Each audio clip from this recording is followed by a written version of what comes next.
ഇതായിരുന്നു വളരെ സാറ്റിസ്ഫാക്ഷൻ. കാരണം നമുക്കൊന്നും ഞങ്ങളൊന്നും ചിന്തിച്ചിട്ട് പോലും ഇല്ല ഇങ്ങനെയൊക്കെ ഒന്ന് പുറത്തോട്ടൊന്ന് പോയി ഇങ്ങനെ ഒന്ന് വരാമെന്നോ ഒന്നൊന്നും ചിന്തിച്ചിട്ടില്ലായിരുന്നു. പക്ഷേ ഭയങ്കര ഒരു ആത്മസംതൃപ്തി വന്നു.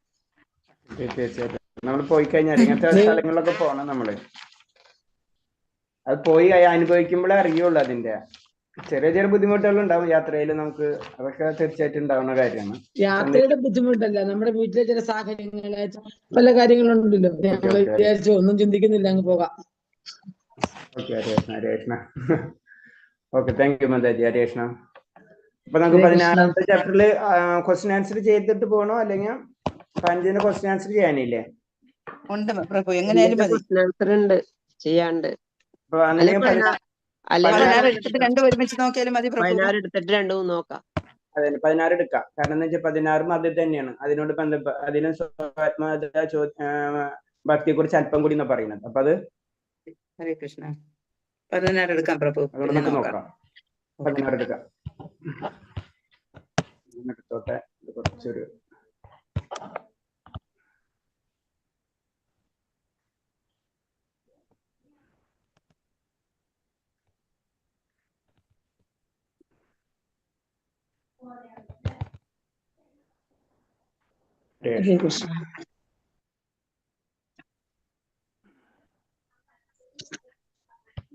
നമ്മളിപ്പോ 3 ചാപ്റ്റർ കൂടെ ഉള്ളു അല്ലെ? 3 ചാപ്റ്റർ, 16, 17, 18, 4 ചാപ്റ്റർ. 4 ചാപ്റ്റർ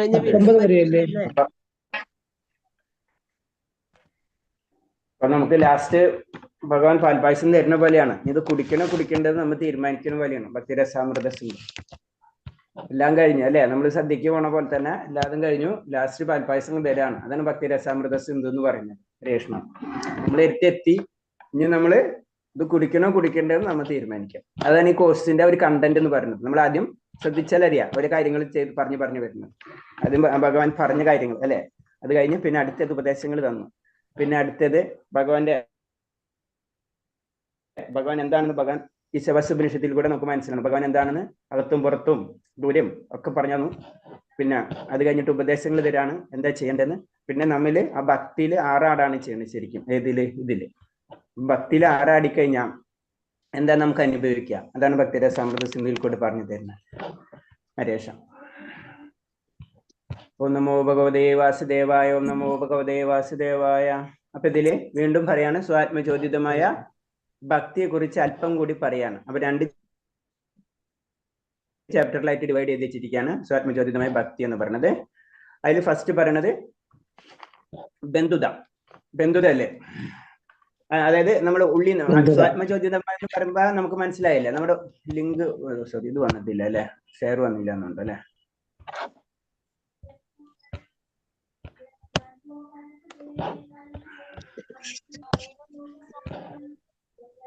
അപ്പൊ അതില് പറഞ്ഞത് ബന്ധുത എന്നുള്ള ഒരു സങ്കല്പത്തിലേക്കാണ് പോണത്. അതായത് അതായത് ഭഗവാന്റെ ആദ്യ രൂപത്തിലുള്ള മാതാപിതാക്കളാകുക എന്ന അതീന്ദ്ര സങ്കല്പത്തിന് ഉത്തമ മാതൃകയാകുക. നമ്മൾ പറഞ്ഞില്ലേ, നമ്മൾ ഭക്തിയിലെ ഭാവങ്ങളിലേക്ക് വരുമ്പോഴാണ് ഇതൊക്കെ നമുക്ക് സംഭവിക്കുക എന്ന് പറയുന്നത്.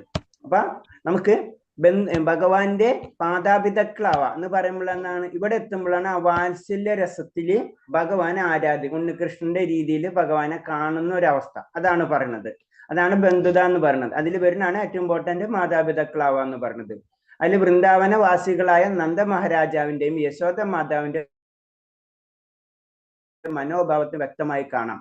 ഏത് ഭഗവാൻ ഒരു പുത്രൻ അല്ലെ? പുത്രനെ രീതിയിൽ തന്നെ കാണുള്ളൂ. ഒരിക്കലും ഭഗവാൻ ആ സമയത്ത് ഭഗവാൻ ഒരിക്കലും സമയത്ത് പരമദിവ്യോത്തമ പുരുഷനൊന്നും ആയിട്ട് ആര് കാണുന്നില്ല? മാതാപിതാക്കൾ കാണുന്നില്ല. സ്വന്തം പുത്രൻ എങ്ങനെയാണ്? അതാണ് അവിടെ പിന്നെ ഭഗവാൻ എന്നുള്ള ബന്ധമില്ല. അതാണ് ഭഗവാൻ പല പല ലീലകൾ വൃന്ദാവനത്തിൽ കാണിക്കുമ്പോഴും യശോദമായ എന്താ പറയണത്? എന്റെ മകന് അല്ലെ, എന്റെ ഉണ്ണികൃഷ്ണൻ അല്ലെങ്കിൽ എന്റെ കണ്ണൻ എന്ത് പറ്റിയെന്ന് മാത്രം ചിന്തിക്കുള്ളൂ. അതാണ് ഒരു മാതൃസ്നേഹം എന്ന് പറയുന്നത്. അത് ഭഗവാൻ വായ തുറന്നിട്ട് എല്ലാതും കാണിച്ചു കൊടുക്കുന്നുണ്ട്. ബ്രഹ്മാണ്ടം മുഴുവനും കാണിച്ചിട്ടുണ്ട്. അപ്പൊ അടച്ചിരിക്കണം. കാരണം അതൊന്നും എനിക്ക് കാണണ്ട. എന്റെ മകനായിട്ട് തന്നെ എനിക്ക് കണ്ടാൽ മതി. എനിക്ക് പരമദിവ്യോത്തമ പുരുഷനും വേണ്ട, ഒന്നും വേണ്ട. ആ ഒരു സ്നേഹം ഭഗവാനെ അതാണ് ഉദ്ദേശിക്കുന്നത്. യശോദ മാതാവിന്റെ മനോഭാവത്തിൽ വ്യക്തമായി കാണാം. വാസ്തവത്തിൽ ആർക്കും ഭഗവാന്റെ അച്ഛനോ അമ്മയാകാൻ സാധ്യമല്ല. അത് നമുക്കറിയാവുന്നതാണ്. എന്നാൽ ഭക്തന്റെ അതീന്ദ്രമായ ഈ വികാരത്തെയാണ് കൃഷ്ണനോട് അച്ഛനമ്മ എന്ന നിലയ്ക്കുള്ള ബന്ധം എന്ന് പറയുന്നത്. ഒരിക്കലും നമുക്ക് ഭഗവാന്റെ അച്ഛനെ അമ്മ ഒന്നും ആവാൻ നമുക്ക് കഴിയില്ല. പക്ഷെ ആ വികാരം അല്ലെ, ആ വികാരമാണ് ശരിക്കും നമ്മളെ അതിലേക്ക് കൊണ്ടുപോകുന്നത് എന്നാ പറയുന്നത്. വൃഷ്ണികളിലുടെയും ദ്വാരകയിലുള്ള കൃഷ്ണന്റെ ദ്വാരകയിലുള്ള ബന്ധുക്കൾ വികാരം ഇത് തന്നെയായിരുന്നു. അപ്പൊ ബന്ധുത്വം എന്ന് പറഞ്ഞാൽ ഭഗവാനായിട്ട് ബന്ധുത്വം ഉണ്ടാവില്ല. കാരണം ഭഗവാൻ അത്രയും ഉയർന്നതാണ്. ഭഗവാനിൽ നിന്നാണ് എല്ലാം വന്നിട്ടുള്ളത്. അപ്പോൾ പിതൃപുത്ര രൂപത്തിലുള്ള ബന്ധം വൃന്ദാവനത്തിലെ വിഷ്ണു വംശത്തിൽപ്പെട്ട ദ്വാരകവാസികളിലും പ്രകടമായിരുന്നു. ആ ബന്ധുത്വത്തെ പറ്റി പറയാണ്, അവർക്ക് അതീന്ദ്ര ലെവലിലാണ് ഭഗവാനോടുള്ള സ്നേഹബന്ധങ്ങൾ ഉള്ളത്. അതാണ് പറഞ്ഞത്. അത് ഒരു ജന്മങ്ങളിലെ പല ജന്മങ്ങളിൽ കൂടിയാണ് വരുന്നതെന്ന് അറിയാം. അതിൽ നമുക്കറിയാം ഇതൊക്കെ ഭഗവാൻ പല ജന്മങ്ങളിലും പല ഉയർന്ന തലത്തിലുള്ള ഭക്തന്മാരും ചിലര് ഭഗവാനോട് പ്രാർത്ഥിച്ച് ആ വരൊക്കെ കിട്ടുന്നതാണ് ഭഗവാന്. എന്നാൽ അങ്ങനെയാണ് അവരും ആരാവുന്നത്, പിതാക്കന്മാരും അതേപോലെ തന്നെ അവസ്ഥയിലേക്കൊക്കെ അവർ എത്തുന്നത്. പല കാര്യങ്ങളുണ്ട് അതില്. അപ്പൊ വൃന്ദാവനത്തിലെ വിഷ്ണു വംശത്തിൽപ്പെട്ട ദ്വാരകവാസികളിലും ഇത് പ്രകടമായിരുന്നു. വൃഷ്ണുകളിലും വൃന്ദാവനവാസിലും കാണുന്ന ആത്മപ്രചോദിതമായ കൃഷ്ണപ്രേമം അവരിൽ നിത്യമായിട്ടുള്ളതാണ്. കാരണം അത്രേ ജന്മങ്ങളിൽ കൂടെ ആർജിച്ച് അവർ അവിടെ എത്തിയിട്ടുള്ളതാണ്. അത് പിന്നെ പോകില്ല. അതാണ് പറഞ്ഞത്, നിത്യമായിട്ടുള്ളതാണ്. നിയാമക തത്വങ്ങൾ അനുസരിച്ചുള്ള ഭക്തി സേവനത്തിൽ ഇത്തരം സ്നേഹത്തിന്റെ ചർച്ചയ്ക്ക് പ്രസക്തിയില്ല.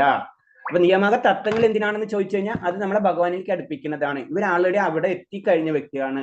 പിന്നെ അവിടെ നിയമത്തിന്റെ ആവശ്യമില്ല. കാരണം ഇത്തരം സ്നേഹങ്ങൾ പിൻകാലത്ത് സ്വയം വികസിച്ച് വരേണ്ടതാണ്. അതാണ് നമ്മൾ ഇങ്ങനെ പതുക്കെ ആയി കഴിഞ്ഞാൽ പിന്നെ ആ പർട്ടിക്കുലർ പൊസിഷനിൽ എത്തിക്കഴിഞ്ഞാൽ പിന്നെ അവിടെ വ്യത്യാസം സംഭവിക്കില്ല. അത് മാതാവിന്റെ രൂപത്തിലോ പിതാവിന്റെ രൂപത്തിലോ അല്ല, പുത്രന്റെ രൂപത്തിലോ ഏത് രൂപത്തിലാണ് ആ അവസ്ഥ, ആ ഭാവം നമുക്ക് ലഭിക്കുകയാണ് ചെയ്യണം. അവിടെ എത്തിക്കഴിഞ്ഞാൽ ആ ഭാവത്തിൽ നമ്മൾ നിലനിൽക്കും. അതാണ് പറയുന്നത്. ഭഗവാന്റെ നിത്യഭക്തരായ വൃഷ്ണുകളുടെയും വൃന്ദാവനവാസികളുടെയും കാലടിപ്പാടുകൾ പിന്തുടരാൻ ആഗ്രഹിക്കുന്നത് രാഗാനുക ഭക്തന്മാർ എന്ന് പറയുന്നു. എന്ന് വെച്ചാൽ ഇവർ ഇത്തരം ഭക്തന്മാരുടെ പൂർണ്ണത നേടാൻ ശ്രമിക്കുന്നു എന്നർത്ഥം.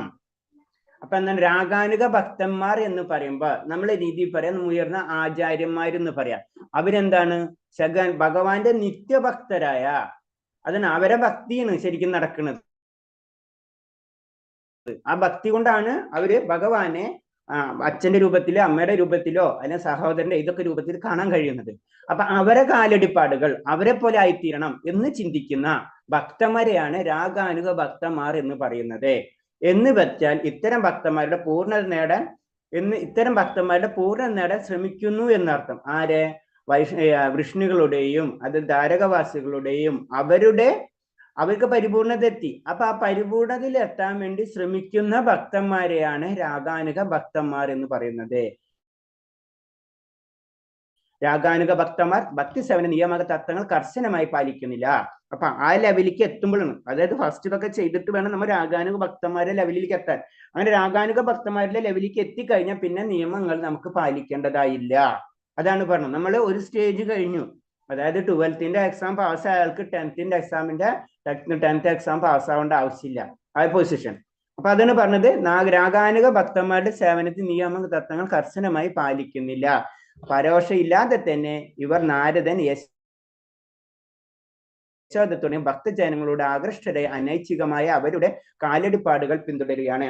അവർക്ക് ആയ കണക്ഷൻ കിട്ടിയ കാരണം കൊണ്ട് എന്താണ്, പിന്നെ അവർക്ക് നിയമങ്ങൾ തത്വങ്ങൾ പാലിക്കേണ്ടാവില്ല. പിന്നെ ഡയറക്റ്റ് ആയിട്ട് അവർ എന്ത് ചെയ്യുന്നത്, യശോദരയുടെയും അതേപോലെ തന്നെ നാരദൻ എന്നീ ഉന്നത ശ്രേണിയിലുള്ള ഭക്തന്മാരുടെ കാലടിപ്പാടുകൾ പിന്തുടരുകയാണ് ചെയ്യുന്നത്. ഏതെങ്കിലും ഒരു നിശ്ചിത ഭക്തനെ പോലെ ആയിത്തീരുന്ന അഭിലാഷം ഇവരിൽ ക്രമേണ വികസിച്ചു വരുന്നു. അതാണ് പറഞ്ഞത്. നമ്മൾ ദാസ്യരൂപത്തിൽ വേണോ അല്ലെങ്കിൽ പുത്രരൂപത്തിൽ വേണം, ഇതൊക്കെ നമ്മൾ ഈ ഭക്തിയിലേക്ക് ഇങ്ങനെ കുറെ ഉയരുമ്പോൾ നമുക്ക് ആ ഭാവം നമ്മളിലേക്ക് വരും. പിന്നെ ആ ഭാവത്തിലായിരിക്കും ഭഗവാനെ നമ്മള് ഭക്തിയുടെ സേവനങ്ങൾ ചെയ്യുക, ഭക്തി ചെയ്യുക. മകനെ പോലെ അല്ലെങ്കിൽ പിതാവിനെ പോലെ അല്ലെങ്കിൽ സ്നേഹിതനെ പോലെ ഇതൊക്കെ ആയ അവസ്ഥയിലേക്ക് നമ്മൾ എത്തും. അപ്പൊ അതിനെ പിന്തുടരുന്നവരാണ് ഏതെങ്കിലും ഒരു ഭാവത്തെ പിന്തുടർന്ന് ലാസ്റ്റ് ആ ഭാവത്തിൽ നമ്മൾ എത്തിച്ചേരാണ് ചെയ്യുന്നത്. അങ്ങനെയുള്ളവരാണ് രാഗാനുക ഭക്തന്മാർ. അവർക്ക് അങ്ങനെ ലെവലിലേക്ക് ഉയർന്ന വ്യക്തികൾക്ക് പിന്നെ എന്താണ്, അവിടെ നിയമങ്ങളൊന്നും ആവശ്യമില്ല. ഈ പ്രവർത്തനത്തെയാണ് രാഗാനുക എന്ന് പറയുന്നത്. ആ പ്രവർത്തനത്തെയാണ് രാഗാനുഗം എന്ന് പറയുന്നത്. ഭൗതിക മാലിന്യങ്ങളിൽ നിന്ന് മുക്തി നേടിയില്ലെങ്കിൽ പ്രജാമണ്ഡലം, വൃന്ദാവനം വാസിയുള്ള കാലടിപ്പാടുകൾ പിന്തുടരാനുള്ള ഈ ഉത്സവം ഒരാൾ ഉണ്ടാവില്ലെന്ന് കാര്യം മറക്കരുത്. അപ്പൊ എന്താണ് ഇതിന് ഫസ്റ്റ് എന്താണ് നമുക്ക് വേണ്ടത്? നമുക്ക് വളരെ സിമ്പിൾ ആയിട്ട് അറിയാം. പരിശുദ്ധമായ ഭക്തി എന്ന് പറഞ്ഞു കഴിഞ്ഞാല് ഭൗതിക മാലിന്യത്തിൽ നിന്നുള്ള മുക്തി നേടിയതിന് ശേഷമേ നമുക്ക് എന്താണ് പരിശുദ്ധമായിട്ടുള്ള ഭക്തി നമുക്ക് ലഭിക്കുള്ളൂ. അത് ഫസ്റ്റ് പ്രയോറിറ്റിയാണ്. അപ്പൊ അതാണ് പറഞ്ഞത്, വാസികളെ കാലടി ഭൗതിക മാലിന്യങ്ങളിൽ നിന്ന് മുക്തി നേടിയില്ലെങ്കിൽ പിന്നെ എന്താ ഈ അവസ്ഥയിലേക്കോ രാഗാനുഗ ഭക്തിയിലേക്കോ പരിശുദ്ധ ഭക്തിയിലേക്കോ നമ്മൾ എത്തില്ല. ആ ഉത്സാഹം നമ്മളിൽ ഉണ്ടാവില്ല. ഭക്തി സേവനത്തിന് നിയമക തത്വങ്ങൾ പാലിക്കുന്നതിൽ അനർത്ഥ നിവർത്തി എന്നൊരു ഘട്ടമുണ്ട്. അതിന് ശ്രദ്ധ, സാധുസംഘ, ഭജനക്രിയ, അനർത്ഥ നിവർത്തി എന്നുള്ള ഒരു ഘട്ടമുണ്ട്. ഈ എല്ലാവിധ ഭൗതിക മാലിന്യങ്ങൾ ഒരു തിരോധനം എന്നതാണ് അതിന്റെ അർത്ഥം. ഇവിടെ എത്തുമ്പോൾ അടുത്തെന്ന് പറഞ്ഞത് നമ്മൾ 3 കാര്യം നമ്മൾ ശ്രദ്ധ, സാധുസംഘ, ഭജനക്രിയ ഇത് നമ്മൾ തന്നെ ചെയ്യേണ്ട കാര്യങ്ങളാണ്. 4ാമത്തെ ഘട്ടമാണ് അനർത്ഥ നിവർത്തി, തെറ്റിൽ നിന്ന് ശരിയിലേക്കുള്ള ഘട്ടം. അവിടെ എത്തുമ്പോഴാണ് നമ്മൾ എന്താണ് ചെയ്യുക, ഭൗതിക മാലിന്യങ്ങൾ അതായത് ഭൗതികതയിൽ നിന്ന് നമ്മൾക്ക് മാറ്റം വരുന്നത്. ആയ ഘട്ടമാണ്. ഈ ഘട്ടത്തിലായിരിക്കും എല്ലാവരും നിൽക്കാം. ചിലർ ഈ അനർത്ഥ ഘട്ടത്തില് കുറച്ച് ഉയർന്നിട്ടുണ്ടാവും, കുറച്ച് താന്നിട്ടുണ്ടാവും. 100% എല്ലാവരും ഈ അനർത്ഥ ഘട്ടത്തിലായിരിക്കും. വളരെ അപൂർവത്തിലാണ് പിന്നെ അടുത്ത ഘട്ടമായിട്ടുള്ള രുചി, നിഷ്ഠ അങ്ങനെയുള്ള ഘട്ടങ്ങളിലേക്കൊക്കെ പതുക്കെ കടക്കാം. അപ്പൊ ഈ ഘട്ടത്തിൽ വന്ന് അവിടെ നിൽക്കും. ഘട്ടം കഴിഞ്ഞ് ലാസ്റ്റ് ഭാവഘട്ടത്തിൽ എത്തുമ്പോഴാണ് നമ്മ ഈ പറഞ്ഞ രാഗാനുഗ ഭക്തിയിലേക്കൊക്കെ നമ്മൾ കടക്കാം. അപ്പൊ നിയമങ്ങൾ എവിടെയും വരുള്ളൂ, ഈ അനർത്ഥ നിവർത്തി എന്നുള്ള ഘട്ടത്തിൽ വരുള്ളൂ എന്ത് നിയമങ്ങൾ. അത് കടഞ്ഞ വ്യക്തികൾക്ക് പിന്നെ നിയമങ്ങൾ പാലിക്കേണ്ട ആവശ്യമില്ല. അതാണ് ഉദ്ദേശിക്കുന്നത്. എല്ലാവിധ ഭൗതിക മാലിന്യങ്ങളും തിരോധനം എന്നാണ് അതിന്റെ അർത്ഥം. ഭക്തിയുതമായ പ്രേമത്തെ പലരും അനുകരിക്കുന്നതായി കാണാം. എന്നാൽ യഥാർത്ഥത്തിൽ അവർ അനർത്ഥത്തിൽ നിന്ന് നിവൃത്തിയായിട്ടില്ലായിരിക്കും. അപ്പൊ അനുകരിക്കുന്നവർ കാണാം. ഇപ്പൊ നമ്മൾ വൃന്ദാവനത്തിലൊക്കെ പോയി കഴിഞ്ഞാൽ പലയിടത്തും അനുകരണങ്ങളൊക്കെ നമുക്ക് കാണാം. അനുകരിച്ചുകൊണ്ടല്ല കാര്യം, അനുകരിക്കുന്ന സദാത്തിൽ അത് അനുഭവിക്കുകയാണ് ചെയ്യുന്നത്. അനർത്ഥത്തിൽ നിന്ന് നിവൃത്തിയിലായിട്ടുണ്ടാവില്ല, പക്ഷെ എന്നാലും അനുകരണം സ്റ്റാർട്ടാവും. അനുകരിച്ചുകൊണ്ട് കാര്യമില്ല. അതായത് ദുശ്ശീലങ്ങളിൽ നിന്ന് മുക്തരായിട്ടുണ്ടാവില്ല. ചില ഭക്തമാന്യന്മാർ തങ്ങൾ നന്ദനെ അനുകരിക്കും എന്ന് പറയും, അല്ലെങ്കിൽ യശോദയെ ഗോപിമാരെ അനുകരിക്കുന്നത് അവകാശപ്പെടും. അപ്പൊ ചില ഭക്തന്മാർ നമ്മൾ അവരെ കണ്ണടച്ച് ഇത് കളയല്ല ചെയ്യണം. അവര് ഭക്തന്മാർ തന്നെയാണ്, പക്ഷെ അവര് പരിപൂർണ ഘട്ടത്തിലേക്ക് എത്തിയിട്ടുണ്ടാവില്ല എന്ന് മാത്രമേ ഉള്ളൂ. അപ്പൊ അവരെന്താണ്, നമ്മളിപ്പോഴും വൃന്ദാവനത്തിലൊക്കെ പോയി കഴിഞ്ഞാൽ ചിലപ്പോ കാണാൻ പറ്റും ഭഗവാന്റെ ചെറിയ ഉണ്ണികൃഷ്ണന്റെ ഇതൊക്കെ വെച്ചിട്ട് കൊണ്ട് നടക്കണം. ശ്രദ്ധിച്ചിട്ടുണ്ടോ? കണ്ടിട്ടില്ല നമ്മള്? അതിന് പറഞ്ഞു. അപ്പൊ ആ പോയിന്റ് ആണ് ഇതിൽ പറഞ്ഞത്. അതിനവരെ തെറ്റുന്നല്ല പറയണത്, അനുകരിക്കുന്നുണ്ട്. അവര് അത് വരാൻ ആഗ്രഹിക്കുന്നുണ്ട്, പക്ഷെ എന്നാലും അവര് പരിപൂർണ ഘട്ടത്തിൽ എത്തിയിട്ടില്ല. അതാണ്. അതായത് ദുശ്ശീലങ്ങളിൽ നിന്ന് മുക്തരായിട്ടില്ല അവര്. ചില ഭക്തമാന്യന്മാർ ഭക്തര് തന്നെയാണ്. കാരണം എന്നാൽ ഭഗവാന്റെ കൊണ്ട് നടക്കാന്നൊക്കെ പറഞ്ഞ ഭഗവാനോട് ഭക്തൻ തന്നെ, അതിന് തെറ്റുന്നല്ല പറഞ്ഞത്, പക്ഷെ പരിപൂർണ ഘട്ടത്തിലൊന്നും അവർ എത്തിയിട്ടില്ല. ഞങ്ങൾ നന്ദനെ പോലെ അനുകരിക്കുന്നു എന്ന് പറയും, അല്ലെങ്കിൽ യശോദയുടെ ഗോപികുമാരെ അനുകരിക്കുന്നു. അങ്ങനെ ചെയ്യുന്ന ആൾക്കാരൊക്കെ നമുക്ക് കാണാം അവിടെ എന്ന് അവകാശപ്പെടും. അതേസമയം തന്നെ അവരുടെ നിന്ദ്യമായ ഭൗതികാർപ്പണങ്ങൾക്ക് പ്രകടവുമാണ്. അത് ഭൗതികമായിട്ടുള്ള കാര്യങ്ങൾ അവർ അത് കൊണ്ട് നടക്കുകയും ചെയ്യും. ഭഗവാനാണ് എല്ലാതും പറഞ്ഞിട്ട് ബാക്കി ഭൗതികമായിട്ടുള്ള കാര്യങ്ങളിലും അവർ ഏർപ്പെടും. ഇത്തരം പ്രകടനം തികച്ചും അനുകരണാത്മകമാണ്. അവർക്ക് യാതൊരു മൂല്യവുമില്ല. സത്യം പറയാൻ അനുകരിക്കുക മാത്രമാണ്. ഗോപന്മാരെ അനുകരിക്കുക മാത്രമാണ് ഇവർ ചെയ്യുന്നത്. ഇപ്പൊ നമ്മൾ പറഞ്ഞ പോലെ ഭഗവാന്റെ വിഗ്രഹം കൊണ്ട് നടക്കാം, ഗോപികന്മാരെ പോലെ ഡ്രസ് ഇട്ടിട്ട് അതേപോലെ അഭിനയിച്ച് അങ്ങനെയൊക്കെ കാണാം നമുക്ക് അവിടെ. അപ്പൊ അതൊക്കെ പറയുന്നതാണ്. അതിൽ യാതൊരു മൂല്യവുമില്ല. ഗോപിമാരുടെ പ്രേമ സങ്കല്പങ്ങളിൽ സ്വയം കൃഷ്ണനാകുമ്പോൾ ഒരുവന്റെ സ്വഭാവത്തിൽ ഭൗതിക മാലിന്യം സ്പർശനം പോലും ഉണ്ടായിരിക്കില്ല. ശരിക്കും എന്താണ്, ഗോപികമാരുടെ അവസ്ഥയിലേക്ക് നമ്മൾ എത്തിക്കഴിഞ്ഞാൽ പിന്നെ അവന്റെ സ്വഭാവത്തിൽ ഭൗതിക മാലിന്യങ്ങളുടെ ഒരു സ്പർശം പോലും ഉണ്ടായിരിക്കില്ല എന്നാണ് പറയുന്നത്. അതാണ് ശരിക്കും അവസ്ഥ. ബാക്കിയൊക്കെ അനുകരണമാണെന്ന് പറഞ്ഞു. അപ്പൊ അതിൽ പ്രത്യേകിച്ച് മൂല്യമൊന്നും ഉണ്ടാവണമെന്നില്ല എന്നാ പറയുന്നത്. അങ്ങനെ വരുമ്പോൾ തുടക്കത്തിൽ മതഗ്രന്ഥങ്ങളുടെയും ആത്മീയ ആചാര്യന്റെ അനുശാസനങ്ങളുടെ അടിസ്ഥാനത്തിൽ എല്ലാവരും ഭക്തി സേവനത്തിൽ നിയമ തത്വം കർശനമായി അനുസരിക്കണം. അത് കാരണം കൊണ്ടാണ് നമ്മളോട് പറഞ്ഞത് നമ്മൾ അനുകരിച്ചിട്ട് വലിയ കാര്യമില്ല. നമ്മൾ ചില നിയമങ്ങളുണ്ട്, ആ നിയമങ്ങള് കറക്റ്റായിട്ട് നമ്മൾ പഠിച്ചിരിക്കണം. നമ്മളിപ്പോ ഒരു ഭാഷ പഠിക്കാൻ പോകുമ്പോൾ നമ്മൾ എന്താ വെച്ചാൽ ആദ്യം തന്നെ അത് എഴുതി അല്ലെ, ABCD അതൊക്കെ നമ്മൾ എഴുതി പഠിക്കും. അപ്പൊ നിയമങ്ങളുണ്ട്. അല്ലാണ്ട് നമ്മൾ എന്താണ് അങ്ങനെ പോയി കഴിഞ്ഞാൽ അതെന്താണെന്ന് മനസ്സിലാവില്ല. അപ്പൊ ഒരു ടീച്ചറെ നിന്നിട്ട് നമ്മളെ നിയമങ്ങൾ അനുസരിച്ച് പഠിച്ച് അത് കഴിഞ്ഞിട്ടാണ് വാക്കുകൾ ഉണ്ടാക്കുന്നത്. വാക്കുകളിൽ നിന്ന് നമ്മൾ സെന്റൻസുകൾ ഉണ്ടാക്കുന്നത് എന്ന് പറഞ്ഞ പോലെ തന്നെയാണ് ഭക്തിയിലും. ഇതൊരു ശാസ്ത്രമാണ്. ആ ശാസ്ത്രത്തിന് അതിന് നിയമങ്ങളുണ്ട്. ആ നിയമത്തിൽ കൂടെ നമുക്ക് പോവാൻ കഴിയുള്ളൂ. അപ്പൊ ആ നിയമം പഠിക്കുന്ന ഒരു ഗുരു ഉണ്ടാവും, അല്ലെങ്കിൽ ഒരു ടീച്ചർ ഉണ്ടാവും. ആ ടീച്ചറെ നിയമം അനുസരിച്ച് ആ ശാസ്ത്രം നമ്മൾ പഠിച്ചു പോവുകയാണ് ചെയ്യുന്നത്. അതാണ്. അങ്ങനെ വരുമ്പോൾ തുടക്കത്തിലെ മതഗ്രന്ഥങ്ങളുടെയും ആചാര്യന്റെയും അനുശാസനങ്ങളുടെ അടിസ്ഥാനത്തിൽ എല്ലാവരും ഭക്തി സേവനത്തിന്റെ നിയമാക തത്വങ്ങൾ കർശനമായി അനുസരിക്കണം. നമുക്ക് ഒരു സോൾട്ടാരേഷണ ബാറ്ററി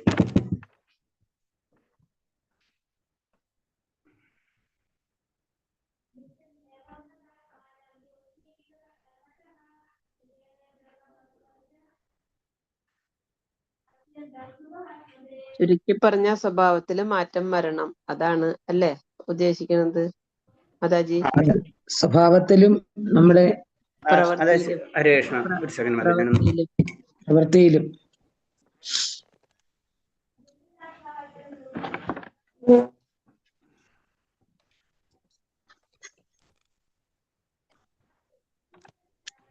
അതായത് നമ്മളെ പ്രവൃത്തിയിൽ നമ്മൾ പതുക്കെ നമ്മൾ പ്രവൃത്തി എന്ന് പറഞ്ഞാൽ നമ്മൾ സാധാരണ രീതിയിൽ പറഞ്ഞാൽ നമ്മുടെ സ്വഭാവത്തിൽ കുറെ മാറ്റങ്ങൾ നമ്മൾ കൊണ്ടുവരണം. അപ്പൊ നമ്മൾ കുറെ ജന്മജന്മാന്തരങ്ങളായിട്ട് ആർജിച്ചിട്ടുള്ള കർമ്മങ്ങളും ഫലങ്ങളുമാണ് നമ്മളേക്കുള്ളത്. അത് ഒറ്റയടിക്ക് പോകൂല. പലരും നമുക്കറിയാം, നമ്മൾ 10 പേരുണ്ടെങ്കിൽ 10 സ്വഭാവമാണ് അല്ലെ, ജനറലായിട്ട് നമുക്ക് കാണാം അല്ലെ. നമ്മൾ ഒരു വീട്ടിൽ തന്നെ ഒരു കുടുംബത്തിന്റെ അച്ഛനും അമ്മന്റെ മകനായിട്ട് ജനിച്ചാൽ തന്നെ ഒരേ രീതിയിൽ ജീവിച്ചുകൊണ്ടിരിക്കുകയാണെങ്കിൽ അവരിൽ 2 സ്വഭാവം അല്ലെ. ഇപ്പൊ നമ്മളെ വീട്ടിൽ തന്നെ ഒരാൾ നിരീശ്വരവാദി ആയിരിക്കും, ഒരാൾ ഈശ്വരവാദി ആയിരിക്കും അല്ലെ. ഇതൊക്കെ നമ്മൾ കാണുന്നതാണ്. ഇത് എന്തുകൊണ്ടാണ് ഇതൊക്കെ സംഭവിക്കുന്നത്? അപ്പൊ അന്ന് പറഞ്ഞ അത് പരിപൂർണ ഘട്ടത്തിലൊന്നും എത്താത്താണ് നമ്മള്. അപ്പൊ അതിനു വേണ്ടി നമ്മൾ എന്താ ചെയ്യണത്? നമ്മൾ ചെയ്യേണ്ടതെന്ന് പറഞ്ഞു കഴിഞ്ഞാൽ ചില നിയമങ്ങള്, കാരണം നിയമങ്ങൾ ഉണ്ടാക്കിയത് എല്ലാവരും കൂടി ഉദ്ദേശിച്ചിട്ടുള്ളതാണ്, അല്ലാണ്ട് ഒരു പർട്ടിക്കുലർ വ്യക്തിക്ക് വേണ്ടിയിട്ടുള്ളതല്ല. അപ്പൊ ആ നിയമങ്ങൾ പാലിക്കുക. അതിനാണ് ഗുരു സാധു ശാസ്ത്രം. വളരെ സിമ്പിൾ ആണ്. ഗുരു സാധു ശാസ്ത്രത്തിലല്ലാതെ ആരെന്ത് പറഞ്ഞാലും നമ്മൾ അക്സെപ്റ്റ് ചെയ്യേണ്ട കാര്യമില്ല. അവർക്കൊന്നും അറിയില്ല, അല്ലെങ്കിൽ അറിയുന്നതായി ധരിക്കുകയാണ് അവർ. അത്രേ ഉള്ളൂ. ഒരിക്കലും നമ്മൾ അത് അക്സെപ്റ്റ് ചെയ്യരുത്. നമ്മുടെ ശാസ്ത്രങ്ങൾ ക്ലിയർ ആയിട്ട് പറഞ്ഞിട്ട് ഇന്ന കാര്യങ്ങൾ അതിൽ പറയുമ്പോൾ തന്നെ നമ്മൾ അതിൽ തന്നെ എന്താണ് വേദങ്ങളിൽ തന്നെ ജനറൽ ആയിട്ട് 2 ആയിട്ട് തിരിച്ചിട്ടുണ്ട്. അപര പര, വിദ്യ അവിദ്യ. വിദ്യ എന്ന് പറയുമ്പോൾ നമുക്കറിയാം അതെന്ന് ഭഗവാന്റെ കാര്യങ്ങൾ പറ്റിയിട്ടുള്ളതാണ്. അപ്പൊ വേദങ്ങളിൽ തന്നെ 2 സെക്ഷൻ ആയിട്ട് തിരിയുണ്ട്. അവിദ്യ വിദ്യ എന്ന് പറയുമ്പോൾ, അവിദ്യ എന്ന് പറയുമ്പോൾ അത് വിദ്യ തന്നെയാണ്, പക്ഷെ എന്താണ് അത് ശരിയായ വിദ്യ അല്ല എന്ന് മാത്രമേ ഉള്ളൂ. അതാണ് ഭൗതിക വിദ്യാഭ്യാസം. ഭൗതിക വിദ്യാഭ്യാസത്തിന് നമ്മൾ ഇപ്പോഴത്തെ വിദ്യാഭ്യാസം അല്ല, അതിൽ തന്നെയുള്ള വിദ്യാഭ്യാസം. അതായത് വേദങ്ങളിൽ ഇപ്പൊ നമ്മള് എക്സാമ്പിൾ നമ്മളെ എന്താ പറയാ ആയുർവേദം, അതിന് തത്വശാസ്ത്രം, ഇങ്ങനെ രാഷ്ട്രതന്ത്രം, ഇതൊക്കെ അതിലിന്റെ പാർട്ടായിട്ടാണ്, ഭൗതികമായിട്ട് വരുന്ന പാർട്ടങ്ങളാണ്. ജ്യോതിഷം, ഇതൊക്കെ ആ പാർട്ടാണ് വരുന്നത്. അതൊക്കെ ഭൗതികമായിട്ട് ബന്ധപ്പെട്ടിട്ടുള്ളതാണ്. ജ്യോതിഷ ആത്മീയല്ല, അത് ഭൗതികമാണ്. മനസ്സിലായി? അതിന് വിദ്യ എന്ന് പറഞ്ഞു. ഇതിന്നൊക്കെ മുക്തി നേടണം. അതാണ് പരിപൂർണമായ മുക്തി. അതിന്റെ നിയമങ്ങളാണ്. വിദ്യയാണ് നമ്മൾ പരിശീലിക്കേണ്ടത്. അവിദ്യ എന്ന് പറയുമ്പോൾ അതിൽ ഭൗതികത അടക്കം വരും. ഭൗതികത എന്ന് പറഞ്ഞാൽ നമ്മൾ ഉദ്ദേശിക്കുന്ന കണക്കും സയൻസും അല്ല, അത് വേറെ സെക്ഷൻ. അത് അതിൽ വരും മാത്രമേ ഉള്ളൂ. സയൻസ് ഒക്കെ അതിൽ വരണം. ഇപ്പൊ ജ്യോതിഷായാലും ജ്യോതിശാസ്ത്രം ആണെങ്കിലും ഒക്കെ അതിൽ വരുന്നതാണ്. പക്ഷെ എന്താണ് നമ്മൾ ഇപ്പോഴത്തെ മോഡേൺ സയൻസോ അതായിട്ട് ഇതിനായിട്ട് ഡയറക്റ്റ് കണക്ഷൻ ഇല്ല. അപ്പൊ അങ്ങനെ വരുമ്പോൾ തുടക്കത്തിന്റെ മതഗ്രന്ഥങ്ങളുടെയും ആത്മീയാരാധന അനുശാസനങ്ങൾ നമ്മൾ പാലിക്കണം. ഭൗതിക മാലിന്യങ്ങളിൽ നിന്നുള്ള വിമോചനങ്ങൾക്ക് ശേഷം മാത്രമേ ഒരു വൃന്ദാവനത്തിലെ ഭക്തജനങ്ങളുടെ കാലടിപ്പാടുകൾ പിന്തുടരാൻ ആഗ്രഹിക്കാവൂ. ആഗ്രഹിക്കണമെങ്കിൽ തന്നെ നമുക്കൊരു യോഗ്യത വേണം അല്ലെ. അപ്പൊ ആ യോഗ്യത നമ്മൾ ഉണ്ടാക്കിയെടുക്കണം. അതെന്താണ്? നമ്മുടെ ഗ്രന്ഥങ്ങളിൽ പറഞ്ഞിട്ടുള്ള രീതിയിൽ നമ്മൾ പരിശീലിക്കണം. പൂർണ്ണത പ്രാപിച്ചാൽ പോലും കൃഷ്ണാബോധത്തിൽ ഏറെ പുരോഗമിച്ചനും ഭൗതികസേവനം നിരതനായിരിക്കണമെന്നുമായ ഭക്തൻ ഒരിക്കലും അത് പ്രകടമാക്കരുതേ. അത് അടുത്ത പോയിന്റ്. കാരണം നമ്മൾ പൂർണ്ണത പ്രാപിച്ച് അല്ലെങ്കിൽ പൂർണ്ണതയിലേക്ക് നമ്മൾ യാത്ര ആയിക്കൊണ്ടിരിക്കുന്നത്, അത് നമ്മൾ പ്രകടമാക്കരുതിന്റെ ആവശ്യമില്ല. നമുക്ക് കിട്ടിയിട്ടുള്ള അനുഭവങ്ങൾ അത് നമ്മളിൽ തന്നെ ഒതുങ്ങണം എന്ന് പറഞ്ഞു. ചുരുക്കി പറഞ്ഞു കഴിഞ്ഞാൽ എന്ന് വെച്ചാൽ ഭൗതിക ശരീരം നിലനിൽക്കുന്നിടത്തോളം കാലം ഒരു പ്രാരംഭ ഭക്തനെ പോലെ തന്നെ തുടരണം. അത് ഉയർന്ന ലെവലിൽ എത്തിക്കഴിഞ്ഞാൽ, അതാണ് ആചാര്യന്മാരെ, വലിയ വലിയ ആചാര്യന്മാരെ ശ്രദ്ധിച്ചു കഴിഞ്ഞാൽ അവര് സാധാരണ നമ്മളെ പോലെ തന്നെ ആയിരിക്കും. നമ്മളിപ്പോ ഇതേപോലെ പറഞ്ഞവരെ അവരും പറയും. ശ്രദ്ധിച്ചിട്ടുണ്ട്, വലിയ ആചാര്യന്മാരൊക്കെ സംസാരിക്കുമ്പോൾ നമ്മളെ ലെവലിലേക്ക് ഇറങ്ങി വന്നിട്ട് നമ്മളെ പോലെ തന്നെ സംസാരിക്കാതിരിക്കും. നമ്മൾ അങ്ങനെയാണ്, നമ്മൾ ഇങ്ങനെയാണെന്ന് അവർ പറയാം. പക്ഷെ നമ്മൾ ഇങ്ങനെയാണ്, അവരങ്ങനെയാണ്, നമുക്കറിയില്ല എന്ന് മാത്രമേ ഉള്ളൂ. എന്ന് വെച്ചാൽ ഭൗതിക ശരീരം നിലനിൽക്കുന്നിടത്തോളം കാലം ഒരു പ്രാരംഭ ഭക്തനെ പോലെ തന്നെ തുടരുന്നെന്ന സാരം. ശുദ്ധ ഭക്തന്മാർ നിയമതത്വങ്ങൾക്കനുസൃതം ഭക്തിയുത സേവനങ്ങൾ പ്രവർത്തികൾ തുടരണം. നമുക്ക് ഇതൊക്കെ ഇല്ലെങ്കിലും നമ്മൾ എന്താണ് ഭഗവത് പറഞ്ഞിട്ടുള്ളത് പോലെ ഭഗവാൻ അല്ലെ, ഭഗവാൻ മറ്റുള്ളവർക്ക് വേണ്ടി സ്വീകരിക്കുകയാണ് ചെയ്യുന്നത്. അതേപോലെ തന്നെ അത് ഉയർന്നൊരു വ്യക്തി എന്താ ചെയ്യണം, അതേപോലെ തന്നെ ബാക്കിയുള്ള വ്യക്തികളും ചെയ്യും. അപ്പൊ ശുദ്ധഭക്തന്മാർ നിയമാക തത്വങ്ങൾക്ക് അനുസൃതമായ ഭക്തിയുത സേവനങ്ങൾ തുടരണം. അവർക്ക് അത് ചെയ്യേണ്ട ആവശ്യമില്ല, പക്ഷെ എന്നാലും അത് സമൂഹത്തിന് വേണ്ടി, മറ്റുള്ളവർക്ക് വേണ്ടി അവർ തുടരണം. എന്നാൽ ഭഗവാനുമായി തനിക്കുള്ള ബന്ധത്തിൽ യഥാർത്ഥ നില ബോധ്യപ്പെടുമ്പോൾ നിയമാക തത്വങ്ങൾ പാലിക്കുന്നതിനോടൊപ്പം ഭഗവാനെ കുറിച്ച് ഭഗവാനുമായി ബന്ധപ്പെട്ട ഒരാളുടെ നിർദ്ദേശപ്രകാരം ആഗമ ചിന്തിക്കുകയും അയാളെ പിന്തുടർന്ന് സ്വന്തം അതീന്ദ്ര ഭാവങ്ങൾ വികസിപ്പിക്കുകയും ചെയ്യാം. അപ്പൊ അടുത്ത പോയിന്റ് എന്ന് പറയുന്നത്, അങ്ങനെ ഉയർന്ന തലത്തിൽ എത്തിയ വ്യക്തികൾ, ഇത് ഭക്തി രസാമൃത സിന്ധുവാണ്. അതായത് ഒരു സമുദ്രത്തിൽ ഇറങ്ങിക്കഴിഞ്ഞാൽ ആ സമുദ്രത്തിന്റെ പല പല പോയിന്റ്സുകളാണ് പറയുന്നത്. ഇത് പെട്ടെന്ന് നമുക്ക് അങ്ങനെ പിടികിട്ടില്ല. കാരണം ഇത് ഉയർന്ന തരത്തിലുള്ള ഭക്തന്മാര്, സ്വാത്മചോദിതമായിട്ടുള്ള ഭക്തന്മാരെ പറ്റിയാ പറയുന്നത്. അപ്പൊ അവര് ആ നിലയ്ക്ക് ഉയർന്നാലും അവർ സാധാരണ രീതിയിൽ തന്നെ നിലനിൽക്കുക. അത് കഴിഞ്ഞിട്ട് പിന്നെ പറയണ എന്താണ്, ഞാനും ഭഗവാനായിട്ടുള്ള ബന്ധം ബോധ്യപ്പെടുമ്പോൾ എനിക്കൊരു ബോധ്യം ഉണ്ടാവും ഞാൻ എന്താണെന്ന്. അപ്പൊ അപ്പോഴും എന്താണ് പറയണത്, ഈ നിയമങ്ങൾ നമ്മൾ പരിപാലിച്ചു കൊണ്ടുപോവാ. പരിപാലിച്ചതിന് ശേഷം ഒരു ഭക്തന്റെ നിർദ്ദേശം അനുസരിച്ച് നമ്മുടെ അതീന്ദ്ര ഭാവങ്ങൾ, നമുക്കൊരു ഭാവം ഉണ്ടാവും. ഞാൻ പറഞ്ഞില്ല, ഒരു ഭാവഭക്തിയിലേക്ക് കടക്കണം, നമുക്കൊരു ഭാവം ഉണ്ടാവും. ഏത് ഭാവത്തിലാണ് ഭഗവാനെ ആരാധിക്കേണ്ടത്? ഗോപികമാരുടെ രീതിയിലാണോ, യശോദരയുടെ രീതിയിലാണോ? ആയ ഭാവത്തെ വളർത്തുന്ന രീതികൾ നമ്മൾ പരിശീലിക്കുക. അവിടെയും പരിശീലനം തന്നെയാണ് നടക്കുന്നത്. അതായത് സാധാരണ നിയമങ്ങൾ കഴിഞ്ഞു, അടുത്ത നിയമത്തിലേക്ക് കടക്കാണ്. നമുക്കറിയാം, ഇപ്പൊ 12th വരെ പഠിക്കുന്ന രീതിയല്ല കോളേജിൽ പഠിക്കുമ്പോ. അത് ഏതെങ്കിലും ഒരു സബ്ജക്ട് എടുത്ത് ആ സബ്ജക്റ്റിൽ നമ്മൾ പഠിക്കണം, അതിന്റെ ടീച്ചർ വ്യത്യാസമാണ്. ഇത് നമ്മൾ നിലനിർത്താൻ വേണം. മാത്സും സയൻസും നമ്മളെ കൂടെ തന്നെ ഉണ്ടാവും. ബേസിക് ആയിട്ടുള്ള മാത്സ് എപ്പോഴും നമ്മൾക്കെല്ലാം നിലനിൽക്കുന്നത് പോലെ നിയമാക തത്വങ്ങൾ എപ്പോഴും ഉണ്ടാവും. അത് കഴിഞ്ഞ് പർട്ടിക്കുലർ ഒരു കോഴ്സ് നമ്മൾ സെലക്ട് ചെയ്യണം. അതാണ് ഭാവം.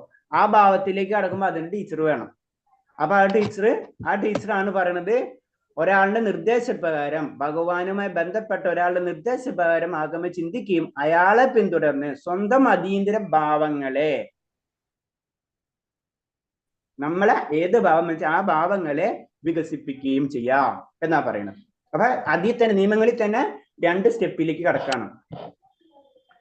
സിദ്ധ പ്രണാളി എന്ന് പറഞ്ഞിട്ട ഒരു വേർഡ്, അതിന് പറയുന്നത് നാം സിദ്ധ പ്രണാളിയെ കുറിച്ച് ശ്രദ്ധാലുവായിരിക്കണം. അത്രയധികം അധികാരം ഇല്ലാത്തതും ഭക്തിയുത സേവനത്തിൽ തനതായ മാർഗം സ്വീകരിക്കുന്നവരുമായ ഒരു വിഭാഗം പിന്തുടരുന്ന പ്രക്രിയയാണ് സിദ്ധ പ്രണാളി എന്ന പ്രക്രിയ. അത് കാരണം എന്ന് വെച്ച് കഴിഞ്ഞാൽ, ഈ ഭക്തിയിലേക്ക് കുറച്ച് ഉയരുമ്പോൾ അല്ലെങ്കിൽ കുറച്ച് ഉയർന്നാലും ഇതിൽ തന്നെ നമുക്ക് നോക്കാം. നമ്മൾ സിമ്പിളായിട്ട് ഏതെങ്കിലും ക്ഷേത്രത്തിൽ നമ്മൾ അല്ലാണ്ട് തന്നെ നമ്മൾ ചുറ്റുപാടുള്ള ക്ഷേത്രം 10 ക്ഷേത്രത്തിന് 10 രീതിയായിരിക്കും അല്ലെ. പൂജാകർമ്മങ്ങൾ വ്യത്യാസമായിരിക്കും, അതുപോലെ തന്നെ മൂർത്തിയുടെ ഭാവങ്ങൾ വ്യത്യാസമായിരിക്കും, അതേപോലെ പലതും കാണാൻ പറ്റും. ഇതേപോലെ തന്നെ ഇതിലും ഭക്തിയിലേക്ക് കടക്കുമ്പോഴും ഇങ്ങനത്തെ പല കാര്യങ്ങളും കുറച്ചോളം അറിവുള്ളവരുണ്ടാവും, അവരെ അനുകരണ രീതികൾ വ്യത്യാസം ഉണ്ടാവും. ഇതൊക്കെ അവിടെയും കാണാം. നമുക്ക് വൃന്ദാവനത്തിലൊക്കെ പോയി കഴിഞ്ഞാൽ കുറെ കാര്യങ്ങൾ കാണാം. നമുക്ക് പല രീതിയിലുള്ള ചുറ്റുപാടുകളും സംസ്കാരങ്ങളും അവരുടെ വിശ്വാസങ്ങളും ഇതൊക്കെ ആകെ കാണാൻ പറ്റും. അപ്പൊ അതേപോലത്തെ പറഞ്ഞ്, അപ്പൊ തെറ്റിദ്ധരിക്കരുത്. നമ്മൾ എല്ലാതും ഭക്തിയാണെന്ന് നമ്മൾ ധരിക്കരുത്. നമ്മളോട് ഇൻഡയറക്റ്റ് ആയിട്ട് പറഞ്ഞു തരാണ്. നമ്മുടെ സിദ്ധ പ്രണാളിയെ കുറിച്ച് ശ്രദ്ധാലുവായിരിക്കണം. അത്രയധികം അധികാരമില്ലാത്തവരും ഭക്തിയുത സേവനത്തിൽ തനതായ മാർഗം സ്വീകരിച്ചിട്ടുള്ളവരും ഒരു വിഭാഗം പിന്തുടരുന്ന പ്രക്രിയയാണിത്. അതായത് അവരെന്താണ്, അധികാരത്വം, അതായത് ശാസ്ത്രങ്ങളില് പരിപൂർണ, അവർ കേട്ടിട്ടുള്ള രീതികൾ പരിപൂർണ ശാസ്ത്രത്തിന്റെ അടിസ്ഥാനം ഉണ്ടാവില്ല. ഒന്നാമത്തത്. 2, അവർ അവരുടേതായ രീതിയിൽ മാർഗങ്ങൾ സ്വീകരിച്ചിട്ടുണ്ട്. ഇപ്പൊ നമ്മൾ പല മന്ത്രങ്ങൾ തിരിച്ചു മറിച്ചൊക്കെ അവർ പറയും, എന്നിട്ട് അതിനെ ജസ്റ്റിഫിക്കൈ ചെയ്യും. അപ്പൊ അതാണ് പറഞ്ഞത്. അപ്പൊ അങ്ങനത്തെ ഉള്ള രീതികള് ആ പദ്ധതി അങ്ങനെ പിന്തുടരുന്നവരാണ്. ഭഗവാൻ ആഗ്രഹമാണ്, ഭഗവാൻ ഇഷ്ടപ്പെടുന്നത്, അതൊക്കെ ശരിയാണ്. പക്ഷെ എന്താണ് അവര് ഉപയോഗിക്കണ കാര്യങ്ങള് അതെന്താണ്, അതിന് നിയമമുണ്ട്. ആ നിയമത്തിലൂടെ നമുക്ക് ഹരേ കൃഷ്ണ ഹരേ കൃഷ്ണ ഹരേ കൃഷ്ണ. ഞാൻ ലീവ് ആവുകയാണ്.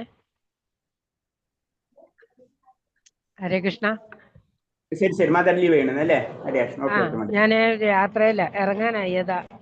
Okay okay Mataji. ഹരേ കൃഷ്ണ. ഹരേ കൃഷ്ണ. ഹരേ കൃഷ്ണ മാതാജി. അപ്പൊ അങ്ങനെയുള്ള ഒരു കൂട്ടരുണ്ട് എന്ന് പറഞ്ഞു. അങ്ങനെ പല കൂട്ടരും കാണാം. ഇക്കൂട്ടരിൽ തങ്ങൾ ഭഗവാന്റെ ചങ്ങാതിയുമായി കഴിഞ്ഞുവെന്ന് സ്വയം ഭാവിക്കുകയാണ് അവർ. അപ്പൊ അവരെന്താണ്, ഞാൻ ഭഗവാന്റെ കൂട്ടുകാരനായി കഴിഞ്ഞു എന്ന് ചിന്തിക്കുന്ന രീതിയിലുള്ള പ്രവർത്തനങ്ങളൊക്കെ അവരിൽ നിന്ന് കാണാൻ പറ്റും. ബാഹ്യമായ പെരുമാറ്റം നിയമാംഗ തത്വങ്ങൾക്ക് വിധേയമല്ല. നമുക്ക് ഒരിക്കലും ഭഗവാന്റെ കൂട്ടുകാരായിട്ട് കഴിയാൻ നമുക്ക് പറ്റില്ല. കാരണം ആ ലെവലിലേക്ക് ഉയരണം. അങ്ങനെ അപ്പൊ അവരെ അതെന്ന് പറഞ്ഞ അതിനു മുന്നേ പറഞ്ഞ ഒരു ഭക്തൻ എന്ന് പറഞ്ഞാൽ അത് പ്രകടിപ്പിക്കാൻ പാടില്ല. ഇവിടെ പ്രകടിപ്പിക്കും. ബാഹ്യമായ പെരുമാറ്റം നിയമാക തത്വങ്ങൾക്ക് വിധേയമല്ല. അപ്പൊ ഒരു നിയമത്തിനനുസരിച്ചല്ല അവരുടെ പ്രവർത്തനങ്ങൾ.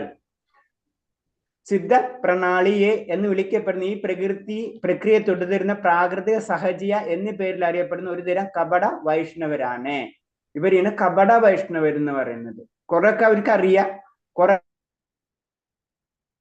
അവരുടെ രീതിയിൽ ഉണ്ടാക്കി ഭഗവാനെ തന്നെയാണ് ആരാധിക്കുന്നതൊക്കെ ശരിയാണ്.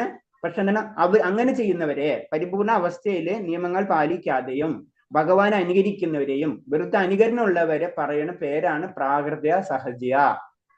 രൂപഗോസ്വാമിയുടെ അഭിപ്രായത്തിൽ ഇത്തരം പ്രവർത്തനങ്ങൾ അംഗീകൃത ഭക്തി സേവനത്തിന് അലോസരമുണ്ടാക്കുന്നതാണ്. അപ്പൊ ഇതൊക്കെ എന്താണ്, ഭക്തിയെ സാധാരണ രീതിയിൽ പരിപൂർണ ഭക്തിയിലൊക്കെ എത്താതെ അതെന്താണ്, അത് അലോസരണം. ശരിക്കും പറഞ്ഞു ഭക്തിനെ സംബന്ധിച്ച് അലോസരണം. വെറുതെ ഭഗവാന്റെ ഗോപികുമാരെ ഡ്രസ്സൊക്കെ വാരിയിട്ട് കുറച്ച് നമ്മൾ ശ്രദ്ധിച്ചിട്ടുണ്ടാവും. വൃന്ദാവനത്തിലൊക്കെ പോകുമ്പോൾ കാണാൻ നോക്കുക. അങ്ങനെ ചെയ്യുന്ന കുറെ വ്യക്തികളുണ്ട് കാണാം. വൃന്ദാവനത്തിൽ ചെയ്യുന്ന ആദ്യത്തെ കുറെ ഗ്രൂപ്പുകളുണ്ട്. വെറും പൈസയ്ക്ക് വേണ്ടി അങ്ങനെ ചെയ്ത് പൈസ വാങ്ങിക്കുന്നവരുണ്ട്, അല്ല ഭക്തിയിൽ ഇങ്ങനെ ചെയ്യുന്നവരുണ്ട്. ഇതെന്ന് വെച്ച് കഴിഞ്ഞാൽ ഒരു ഗോസ്വാമി പറഞ്ഞത് ഉയർന്ന തലത്തിലുള്ളതാണ്. കമ്പാരിറ്റീവ്ലി സാധാരണ ജനങ്ങളിലും ഉയർന്ന ലെവലിലുള്ളതാണ്. അവരെന്താണ്, ഭഗവാനെ ആഗ്രഹിക്കുന്നുണ്ട്, ഭഗവാന്റെ രൂപത്തിലാകണമെന്ന് ആഗ്രഹിക്കുന്നുണ്ട്. അങ്ങനെ അവർ ചെയ്യുന്നവരാണ്. അനുകരണമാണ്. വൃന്ദാവനത്തിലൂടെ പോകുമ്പോൾ വേറെ രീതിയിലുള്ള ആൾക്കാരൊക്കെ കാണാം. അത് പിന്നെ നമ്മൾ കണക്കൂട്ടാൻ പറ്റില്ല. അപ്പൊ അവരെ തന്നെ രൂപഗോസ്വാമി പറയുന്നത് അവര് പരിപൂർണതയിൽ വരില്ലാത്തവരാണ്. അവര് ഭക്തിയിലേക്ക് അലോസരം ഉണ്ടാക്കുന്നവരാണ്. ഒരിക്കലും എന്താ പറയണത്, നമ്മൾ അനുകരിക്കേണ്ട ആവശ്യമില്ല. ഒരു ഭക്തൻ ഒരിക്കലും അനുകരിക്കില്ല. കാലടിപ്പാടുകളാണ് പിന്തുടരുന്നത്, അല്ലാണ്ട് അനുകരണമല്ല ചെയ്യേണ്ടത് എന്നാ പറയുന്നത്. അടുത്തത് ദാമ്പത്യ പ്രേമം. അപ്പൊ ആദ്യം സംബന്ധ എന്നുള്ള അവസ്ഥയെ പറ്റി പറഞ്ഞു, അല്ലെ, ബന്ധുത്വം. ഇനി പറഞ്ഞു ദാമ്പത്യ പ്രേമം. ദാമ്പത്യ പ്രേമത്തിൽ പറയുന്നത് വൃന്ദാവനത്തിലെ ഗോപികന്മാരുടെയോ ദ്വാരകയിലെ റാണിമാരുടെ കാലടിപ്പാടുകൾ പിന്തുടരുന്ന ഭക്തി സേവനത്തെ ദാമ്പത്യ പ്രേമം എന്ന് പറയുന്നു. അപ്പൊ ഞാൻ പറഞ്ഞില്ല, ഭാവഭക്തിയിലേക്ക് കയറുമ്പോൾ നമുക്ക് പല രീതിയിൽ സെലക്ഷൻ കിട്ടാണ്. നമ്മൾ 10th കഴിഞ്ഞ് 12th കഴിഞ്ഞ് പല കോളേജിലേക്ക് അഡ്മിഷൻ എടുക്കണോ, പല കൊമേഴ്സ് എടുക്കണോ, BSc എടുക്കണോ, സയൻസ് വേറെ എന്തെങ്കിലും സബ്ജക്ട് എടുക്കണോ എന്ന് പോലെ നമുക്ക് തിരിയാം. അവിടെ തിരിയണാണ്. ഒരാൾ സംബന്ധം, ഒരാൾ ദാമ്പത്യ പ്രേമം. അപ്പൊ ദാമ്പത്യ പ്രേമത്തേക്ക് കടക്കുമ്പോൾ അവിടെ ഗോപികമാരുടെ അവസ്ഥയിലേക്കോ അതേപോലെ തന്നെ എന്താണ് ദ്വാരകയിലെ റാണിമാരുടെ അവസ്ഥയിലേക്കോ രണ്ടും കടക്കാം. ചിലർക്ക് ഗോപികമാരുടെ അവസ്ഥയിൽ കിടക്കാം, ചിലർക്കായിരിക്കാം ദാമ്പത്യം, അതായത് റാണിമാരുടെ അവസ്ഥ. ഇതിന് രണ്ടും രണ്ടുപേരാ. അപ്പൊ അവർക്ക് ഒരു ഭാവം, അടുത്തവർക്ക് വേറൊരു ഭാവം. രണ്ടുപേർക്കും രണ്ട് രീതിയാണ് കിട്ടും. ഗോപിമാരെ പാടുകൾ പിന്തുടരുന്നവർക്ക് ഒരവസ്ഥ, ദ്വാരകയിലെ റാണിമാരെ പിന്തുടരുന്ന ഒരവസ്ഥ. കാലടിപ്പാട് ദ്വാരകയിലെ റാണിമാരെ കാലടിപ്പാടുകൾ പിന്തുടരുന്ന സേവന ദാമ്പത്യ പ്രേമം എന്ന് പറയുന്നു. ഇതിനെ രണ്ടായി തിരിക്കാം, പ്രത്യക്ഷമെന്നും പരോക്ഷമെന്നും. ഇവ രണ്ടിലും ഗോലോക വൃന്ദാവനത്തിൽ ഏതെങ്കിലും ഒരു ഗോപിയുടെ ഏർപ്പെട്ടിരുന്ന സേവന മാർഗം പിന്തുടരേണ്ടതാണ്. അപ്പൊ എന്താണ് പ്രത്യക്ഷമെന്നും പരോക്ഷമെന്നും. ഇത് രണ്ടിലും ഒന്ന് പ്രത്യക്ഷമായിട്ടുള്ളൂ, ഒന്ന് പരോക്ഷമായിട്ടുള്ളൂ. ഗോലോക വൃന്ദാവനത്തിൽ ഏതെങ്കിലും ഒരു ഗോപികമേ ഏർപ്പെടുന്ന രീതി. അപ്പൊ ഗോപികമാർ എങ്ങനെയാണ് ഭക്തിയുത സേവനങ്ങൾ ചെയ്യുന്നത്, ആ രീതിയിൽ പ്രവർത്തിക്കുമ്പോ അതിനാണ് പറയുന്നത് എന്ന് ദാമ്പത്യ പ്രേമം എന്ന് പറയുന്നത്. ഈ ദാമ്പത്യ പ്രേമം എന്ന് പറഞ്ഞു. അത് കഴിഞ്ഞ് അടുത്തത് എന്താണ്, ഭഗവാനുമായി പ്രത്യക്ഷത്തിൽ തന്നെ സംയോഗ ബന്ധത്തിൽ ഏർപ്പെടുന്ന രീതി പ്രത്യക്ഷമായിട്ടുള്ളത് സാങ്കേതികമായി പറയുന്ന പേരാണ് കേളി. ഇതിനാഗ്രഹിക്കുന്നവരും. അപ്പൊ ഒരെണ്ണം സംയോഗ, അപ്പൊ ഒരെണ്ണം ഗോപികുമാര രീതി, ഒരെണ്ണം റാണിമാരുടെ രീതി. നമ്മൾ തിരിയണം. കൊമേഴ്സും അല്ലെങ്കിൽ M.Com അല്ലെങ്കിൽ B.Com BSc എന്ന് പറഞ്ഞ പോലെ. അപ്പൊ എന്താണ്, ഒരെണ്ണം ഗോപികമാര്, ഒരെണ്ണം റാണിമാര്. രണ്ടുപേർക്കും രണ്ട് രസങ്ങളാണ്. അപ്പൊ രണ്ടും രണ്ട് രസങ്ങളിലാണ് പോണത്, അല്ലെങ്കിൽ രണ്ട് രീതിയിലാണ് പോണത്. അപ്പൊ അതിന്റെ പേരുകളാണ് പറയുന്നത്. ഒന്നെന്ന് പറയുന്നത് എന്താണ്, പ്രത്യക്ഷമായിട്ടുള്ളതാണ് ഡയറക്റ്റ് റാണിമാരായിട്ട്, പരോക്ഷമായിട്ടുള്ളതാണ് ഡയറക്റ്റ് ഗോപികന്മാരായിട്ട്. അപ്പൊ എന്താണ്, ഇതില് സംയോഗ എന്ന് പറയുമ്പോൾ റാണിമാരെ പേരിലാണ് പറയുന്നത്. അതിനെ കേളി എന്നും പറയും എന്നാ പറയുന്നത്. അപ്പൊ രണ്ട് രീതികൾ പറഞ്ഞെന്ന് മാത്രമേ ഉള്ളൂ. എല്ലാവരും ആയ ഭാവഭക്തിയിലേക്ക് കടക്കുമ്പോൾ തന്നെ അതിൽ തന്നെ പല സെക്ഷൻസ് ഉണ്ട്. അതിലൊരു സെക്ഷനാണ് നമ്മൾ പറഞ്ഞ ഇത് എന്താ, ദാമ്പത്യ പ്രേമം. അതിൽ തന്നെ രണ്ടുപേരായിട്ട് വീണ്ടും തിരിച്ചിരിക്കാണ്. ഒന്ന് ഗോപികന്മാരെ കാലടിപ്പാടുകള്, ഒന്ന് രാജ്ഞിമാരെ കാലടിപ്പാടുകൾ, റാണിമാര്. അപ്പൊ രണ്ട് രീതിയാണ് റാണിമാരുടെ. രണ്ടുപേരും രണ്ട് രീതിയിലാണ് ഭഗവാനെ ഭക്തിയുത സേവനങ്ങൾ ചെയ്യുന്നത് എന്നാ പറയുന്നത്. അപ്പൊ എന്നാൽ ഇത് ആഗ്രഹിക്കാത്തവരും അതേസമയം ഭഗവാനും ഗോപികുമാരും തമ്മിലുള്ള സംയോഗ പ്രേമ ആസ്വദിക്കുന്നവരും ഭക്തന്മാരും. അപ്പൊ ഇത് പല രീതിയിൽ, ഇപ്പൊ പല രീതിയിലുള്ള ഭക്തന്മാരും ഉണ്ടെന്ന് നമുക്ക് ഇത്രയാണ് നമുക്ക് മനസ്സിലാവേണ്ടത്. നമ്മൾ ഭാവഭക്തിയിൽ കടന്നാൽ തന്നെ ഇപ്പൊ ഗോപികുമാരെ രീതി ആഗ്രഹിക്കുന്നവരുണ്ടാവും, അതേപോലെ തന്നെ രാജ്ഞിമാരെ രീതിയും ആഗ്രഹിക്കുന്നവരുണ്ടാവും എന്നാ പറയുന്നത്. ഭക്തിയുത സേവനത്തിന് നിയമക തത്വങ്ങൾ അനുസരിച്ച് പ്രവർത്തിക്കുന്നവർക്ക് മാത്രമേ സംയോഗ പ്രേമം വളർത്താനാകും. വിശേഷിച്ചും ക്ഷേത്രങ്ങളിൽ രാധയുടെയും കൃഷ്ണന്റെയും ആരാധനയിലൂടെയും ഇങ്ങനെയുള്ള ഭക്തന്മാർക്ക് ക്രമേണ പ്രതിഷ്ഠാമൂർത്തിയുടെ സ്വാത്മചോദിതമായ പ്രേമം വളരും. അപ്പൊ നമ്മൾ എങ്ങനെയാണ് ഇതിലേക്ക് കടക്കേണ്ട രീതി എന്ന് പറയുന്നത്, നമ്മൾ മൂർത്തി ആരാധന എന്തുകൊണ്ട് ചെയ്യണം എന്ന് പറയുന്നത് എന്താണ്, നമ്മൾ ഡെയിലി ചെയ്യുമ്പോഴാണ് നമുക്ക് ആയ രൂപത്തോട് ആഗ്രഹിക്കുന്നത്. ഇപ്പൊ ഭഗവാന്റെ ഇപ്പൊ ചെറിയ ഇത് പറഞ്ഞില്ലേ, ഭഗവാന്റെ ഉണ്ണികൃഷ്ണന്റെ രൂപത്തെ ആരാധിച്ചുകൊണ്ടിരുന്നാൽ എന്താണ്, ആ രൂപത്തിന് ആകർഷണം വരും അല്ലെ. അതേപോലെ തന്നെ പറയാണ്, ഇപ്പൊ കൃഷ്ണന്റെയും രാധയുടെയും ആകർഷണം എന്ന് വെച്ചാൽ ഗോപികമാരുടെ അവസ്ഥയിലേക്ക് വളരാൻ നമുക്ക് ശ്രമിക്കും. അപ്പൊ അങ്ങനെ തന്നെ ഏത് രൂപമാണെങ്കിലും ആ രൂപത്തിൽ നമ്മൾ പ്രാക്ടീസ് ചെയ്യണം. അതാണ് ചുരുക്കി പറഞ്ഞു കഴിഞ്ഞാൽ, ഏത് രൂപത്തിലാണ് നമ്മൾ പ്രാക്ടീസ് ചെയ്യുന്നത് ആ രൂപത്തില് ആ രീതിയിലുള്ള ഭാവം നമുക്ക് ലഭിക്കും. അതാണ് അടുത്ത സ്റ്റെപ്പ്. ഏത് രൂപത്താണ് ആ ഭാവം നമുക്ക് മനസ്സിലായി. ഞാൻ പറഞ്ഞില്ലേ, ഭാവം നമുക്ക് മനസ്സിലായി കഴിഞ്ഞാൽ ആ ഭാവം മനസ്സിലാക്കി കഴിഞ്ഞാൽ ആ ഭാവത്തിലേക്ക് എങ്ങനെ കടക്കണമെന്ന് അതിന്റെ അത് പറഞ്ഞു തരുന്ന ഗുരുക്കന്മാരുടെ രീതി അനുസരിച്ച് നമ്മൾ പോകും. അപ്പൊ അതിലൊരു രീതിയാണ് പറയുന്നത് എന്താണ്, ക്ഷേത്രങ്ങൾ നമ്മൾ എന്ത് ചെയ്യുമ്പോഴും ആ ഭാവത്തിലുള്ള ഭഗവാനെ നമ്മൾ ആരാധിക്കുക. ഇപ്പൊ നമ്മള് വൃന്ദാവനത്തിൽ തന്നെ ഭഗവാനെ പല പേരിലാണ് അറിയപ്പെടുന്നത്. ഗോപിനാഥൻ, അതേപോലെ തന്നെ ഗോപാൽജി, അങ്ങനെയൊക്കെ പല പേരിലാണ് പറഞ്ഞത്. അത് തന്നെ പല ഭാവങ്ങളാണ്. ഭഗവാൻ ഒന്നുള്ളെങ്കിലും ശ്രീകൃഷ്ണന്റെ പല ഭാവങ്ങൾ നമുക്ക് കാണാം. അപ്പൊ പല ഭാവത്തിലും നമുക്ക് ഭഗവാനെ അനുകരിക്കാം.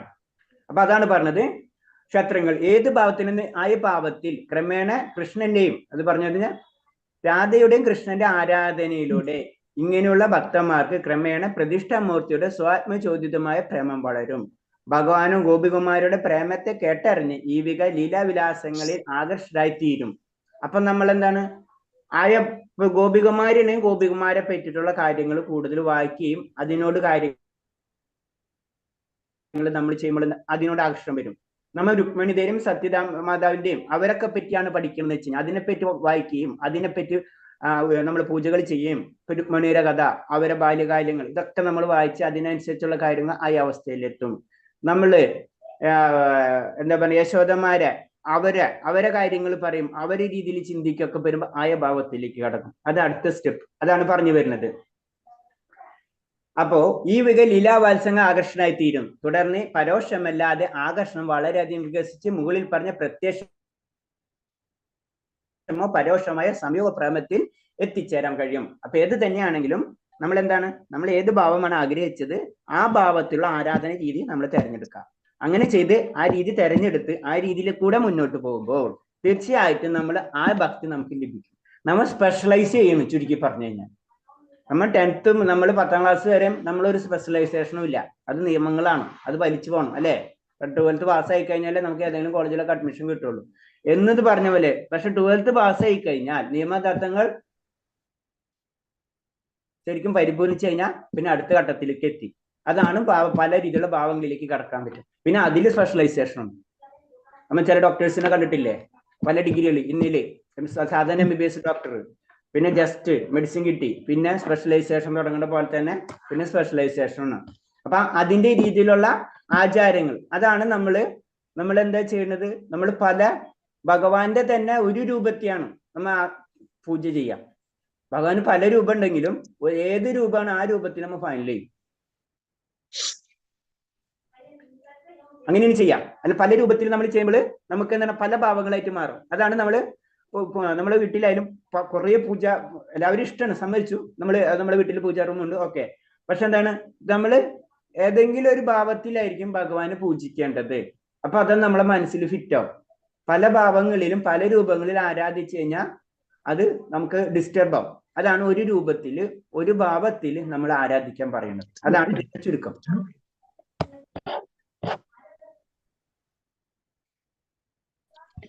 ഈ പറഞ്ഞ സംയോഗ ദാമ്പത്യ പ്രേമം സ്ത്രീകൾ മാത്രമല്ല കാണുന്നത്. ആത്മീയ പ്രേമത്തിന് ഭൗതിക ശരീരത്തിന് യാതൊരു പങ്കുമില്ല. ആത്മീയതയിൽ സ്ത്രീയോ പുരുഷ എന്നുള്ള ബന്ധമില്ല. കൃഷ്ണന്റെ ചങ്ങാതിയാകാനുള്ള മനോഭാവം സ്ത്രീകളിൽ വളർന്നു വരാം. സ്ത്രീകൾക്ക് ഭഗവാന്റെ എന്താ പറയാ ചങ്ങാതിയാവാനുള്ള ആഗ്രഹം വളർന്നു വരാം. അതേപോലെ വൃന്ദാവനത്തിലെ ഗോപികയുടെ ലക്ഷണങ്ങൾ പുരുഷനിൽ വളർന്നു വരികയും ചെയ്യാം. അപ്പൊ അത് സ്ത്രീയോ പുരുഷ എന്നുള്ള ബന്ധം ആത്മീയ ലോകത്തിൽ ഇല്ല. അതാണ് ആദ്യം നമ്മൾ മനസ്സിലാക്കേണ്ടത്. ഭക്തനായ പുരുഷൻ വൃന്ദാവനത്തിലെ ഗോപിയുടെ ഭാവം തന്നിൽ വളരാൻ കൊതിക്കുന്നത് എങ്ങനെയെന്ന് പത്മപുരാണത്തിൽ പറയുന്നുണ്ട്. അപ്പൊ പത്മപുരാണത്തിൽ ക്ലിയർ ആയിട്ട് അതിന്റെ കാര്യങ്ങൾ പറഞ്ഞിട്ടുണ്ട്. ഭക്തനായ പുരുഷൻ ഗോപികുമാരുടെ ഭാവം ആഗ്രഹിക്കുന്നുണ്ട്. അപ്പൊ ആ ഭാവങ്ങളൊക്കെ പറ്റി പത്മപുരാണത്തിൽ പറയുന്നുണ്ട്. അപ്പൊ ചുരുക്കി പറഞ്ഞു കഴിഞ്ഞാല് എവിടെ ഉന്നതമായിട്ടുള്ള ലോകം ആത്മീയ ലോകത്തിൽ സ്ത്രീ പുരുഷൻ എന്നുള്ള സബ്ജക്റ്റേ ഇല്ല. ആത്മാക്കൾ മാത്രമേ ഉള്ളൂ. ആത്മാവിന് സ്ത്രീ പുരുഷനില്ല. സ്ത്രീ പുരുഷൻ നല്ല ശരീരം തന്നെ ഇല്ല. അപ്പൊ പിന്നെ സ്ത്രീയും പുരുഷനും അവിടെ നിൽക്കണം. പിന്നെ ദണ്ഡകാരുണ്യത്തിലെ മഹർഷിമാർ, അപ്പൊ അതിന് പല ഭാവങ്ങളെ പറ്റിയാണ് പറയുന്നത്. ആത്മചോദിതമായിട്ടുള്ള ഭക്തിയാണെങ്കിലും അത് തന്നെ പല ഭാവങ്ങളിലേക്ക് വരും. നമ്മൾ ഉള്ളിൽ നിന്ന് വരുന്ന കാര്യങ്ങളാണ്. അപ്പൊ നമ്മൾ ഉള്ളിൽ നിന്ന് എങ്ങനെ വരണം, നമ്മൾ ഉള്ളിൽ ഉണ്ടായിരിക്കണം, അതല്ലേ. ആ ഭാവത്തിനോട് നമുക്ക് ആകർഷണം ഉണ്ടാവും. ചില കുട്ടികൾക്ക് മാത്സ് പഠിക്കാൻ ഇഷ്ടം, ചില കുട്ടികൾക്ക് സയൻസ് പഠിക്കാൻ ഇഷ്ടം. അത് നമ്മുടെ ഉള്ളിലുള്ളത് കാരണം കൊണ്ടായിരിക്കും അല്ലെ നമ്മൾ അത് പഠിക്കാൻ ആഗ്രഹിക്കുന്നത്. എന്ന് പറഞ്ഞ പോലെയാണ് ഈ കാര്യങ്ങളെല്ലാതും വരുന്നത്. സംബന്ധമായാലും അതേപോലെ തന്നെ ദാമ്പത്യാണെങ്കിലും. ഇപ്പൊ ദണ്ഡകാരുണ്യത്തിലെ മഹർഷിമാരുടെ കാര്യം പറയാണ്. പണ്ട് കാലത്തെ ദണ്ഡകാരുണ്യത്തിൽ അനേകം സന്യാസിമാരുണ്ടായിരുന്നു. 14 വർഷത്തെ കാനനവാസം പിതാവ് വിധിച്ചതിനനുസരിച്ച് ശ്രീരാമൻ വസിച്ചിരുന്ന വനപ്രദേശത്തിന്റെ പേരാണ് ദണ്ഡകാരുണ്യം. അപ്പൊ 14 വർഷം നമുക്കറിയാം അല്ലെ. ശ്രീരാമചന്ദ്രമൂർത്തി 14 വർഷം താമസിച്ചിരുന്ന സ്ഥലം. അപ്പൊ ശ്രീരാമന്റെ സൗന്ദര്യത്തിൽ ആകൃഷ്ടരായി അദ്ദേഹത്തെ ആലിംഗനം ചെയ്യുന്നതിൽ സ്ത്രീയായി തീരാൻ കൊതിച്ച അനേക മഹർഷിമാർ അവിടെ ഉണ്ടായിരുന്നു. പിൻകാലത്ത് കൃഷ്ണനായി വൃന്ദാവനത്തിലെത്തിയപ്പോൾ ഗോപികന്മാരായി ജനിച്ച് ഈ മഹർഷിമാർ അവിടെ എത്തി ഈ രീതിയിൽ അവരെ ആത്മീയ ജീവിതത്തിന്റെ പൂർണ്ണത നേടുകയും ചെയ്തു. അപ്പൊ അതാണ് നമ്മൾ ഒരു ജന്മത്തിലല്ല ഈ കാര്യങ്ങളൊക്കെ നടക്കുന്നത്. ഈ ജന്മത്തിലെ ആഗ്രഹങ്ങള് ഒരു യുഗം തന്നെ കാത്തിരിക്കേണ്ടി വന്നു. ഏത് അടുത്ത യുഗം വന്നിട്ടാണ് അവർക്ക് അത് മഹർഷിമാർ മനസ്സിലായി. അപ്പൊ മഹർഷിമാരെ ഒരാഗ്രഹം, അവര് ശരിക്കും ജ്ഞാനം കിട്ടിയ വ്യക്തികളാണ്. അവരാഗ്രഹം ഭഗവാനെ പുൽകാനുള്ള ആഗ്രഹം അവർക്ക് ഈ ജന്മത്തിലല്ല കിട്ടിയത്, ഒരു യുഗം കഴിഞ്ഞിട്ടുള്ളത് ഭഗവാൻ ശ്രീകൃഷ്ണനായിട്ടാണ്. അപ്പൊ ഭഗവാന്റെ ആ ലീലകളിൽ കാരണം എന്താണ്, ശ്രീരാമചന്ദ്രമൂർത്തിക്ക് കാരണം എന്താണ്, നമുക്കറിയാം പുരുഷോത്തമൻ അല്ലെ. അപ്പൊ ഒരു ഭാര്യ സങ്കല്പാണ്. പക്ഷെ ഭഗവാൻ ശ്രീകൃഷ്ണൻ പല ലീലകളാണ് കാണിക്കുന്നത്. അങ്ങനെയാണ് അവർക്ക് അടുത്ത യുഗത്തിൽ ഭഗവാൻ അവതരിക്കുന്നു. ശരിക്കും ഭഗവാനാണ് സൗന്ദര്യം അല്ലെ. ശ്രീകൃഷ്ണ ഭഗവാനാണ് സൗന്ദര്യം. അപ്പോ ശ്രീരാമചന്ദ്രമൂർത്തി ഇൻഡയറക്റ്റ് ആയിട്ട് പറയുന്നത് കാരണം എന്താ വെച്ച് കഴിഞ്ഞാൽ ആ സൗന്ദര്യത്തെ നിങ്ങൾ ആസ്വദിക്കും. അപ്പൊ അതിനു വേണ്ടിയാണ് പറഞ്ഞത് എന്റെ സൗന്ദര്യമല്ല, ഒരു സൗന്ദര്യം അത് ഭഗവാൻ തന്നെ സ്വയം ഇറങ്ങും. അതാണ് ശ്രീകൃഷ്ണ ഭഗവാനായിട്ട് വരുന്നതും അവർക്ക് അത് പരിപൂർണത നേടുകയും ചെയ്തെന്ന് പറഞ്ഞത്. അപ്പൊ നമ്മൾ ഭഗവാനെ പറ്റി എന്താ ചിന്തിക്കണം, അത് ഭഗവാൻ തരുന്നത് അതിന്റെ പരിപൂർണതയാണ് തരുന്നത്. ശ്രീരാമചന്ദ്രനെ പുൽകാൻ ആഗ്രഹിച്ചെങ്കിലും ഭഗവാൻ എന്താ ചെയ്യുന്നത്? അതിനേലും സൗന്ദര്യനായിട്ടുള്ള ഭഗവാൻ ശ്രീകൃഷ്ണനായിട്ട്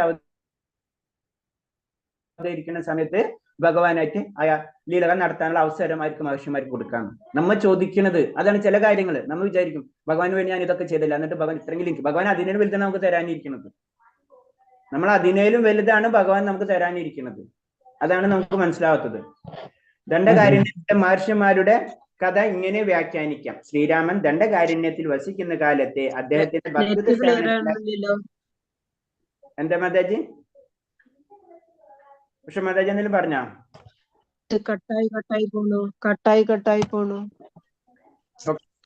കട്ടാവുന്നുണ്ടാ?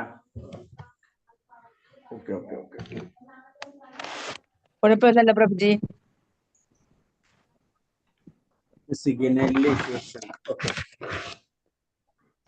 നെറ്റിന്റെ പ്രശ്നമാണെന്ന് തോന്നുന്നു പ്രഭുജി. എനിക്ക് മാത്രമേ ഉള്ളൂ. ഇടയ്ക്ക് ചെറുതായിട്ടല്ലേ, അത് കുഴപ്പമില്ല. ചെറുതായിട്ടല്ലേ കുഴപ്പം, നമുക്ക് മനസ്സിലാക്കി എടുക്കാൻ പറ്റും. അതെ, അത് കുഴപ്പമില്ല പ്രഭുജി, നമുക്കത് മനസ്സിലാക്കി എടുക്കാൻ പറ്റും. അതെ പ്രഭുജി, ഇടയ്ക്ക് വിട്ടുപോകുമ്പോ നമുക്ക് അടുത്ത വരി പറയുന്നുണ്ട് പ്രഭുജി. അത് രണ്ടുപേർക്കും കൊണ്ടും വരുമ്പോഴേ റൂമിന്റെ ഇഷ്യൂ, സിഗ്നലിന്റെ ഇഷ്യൂ. ഓക്കെ, അപ്പൊ ഇതിൽ പറയുന്നത് ശ്രീരാമൻ ദണ്ഡകാരണ്യത്തിൽ വസിക്കുന്ന കാലത്തെ അദ്ദേഹത്തിന്റെ ഭക്തിയുത സേവനത്തിൽ ഏർപ്പെട്ടിരിക്കുന്ന ഋഷിമാർ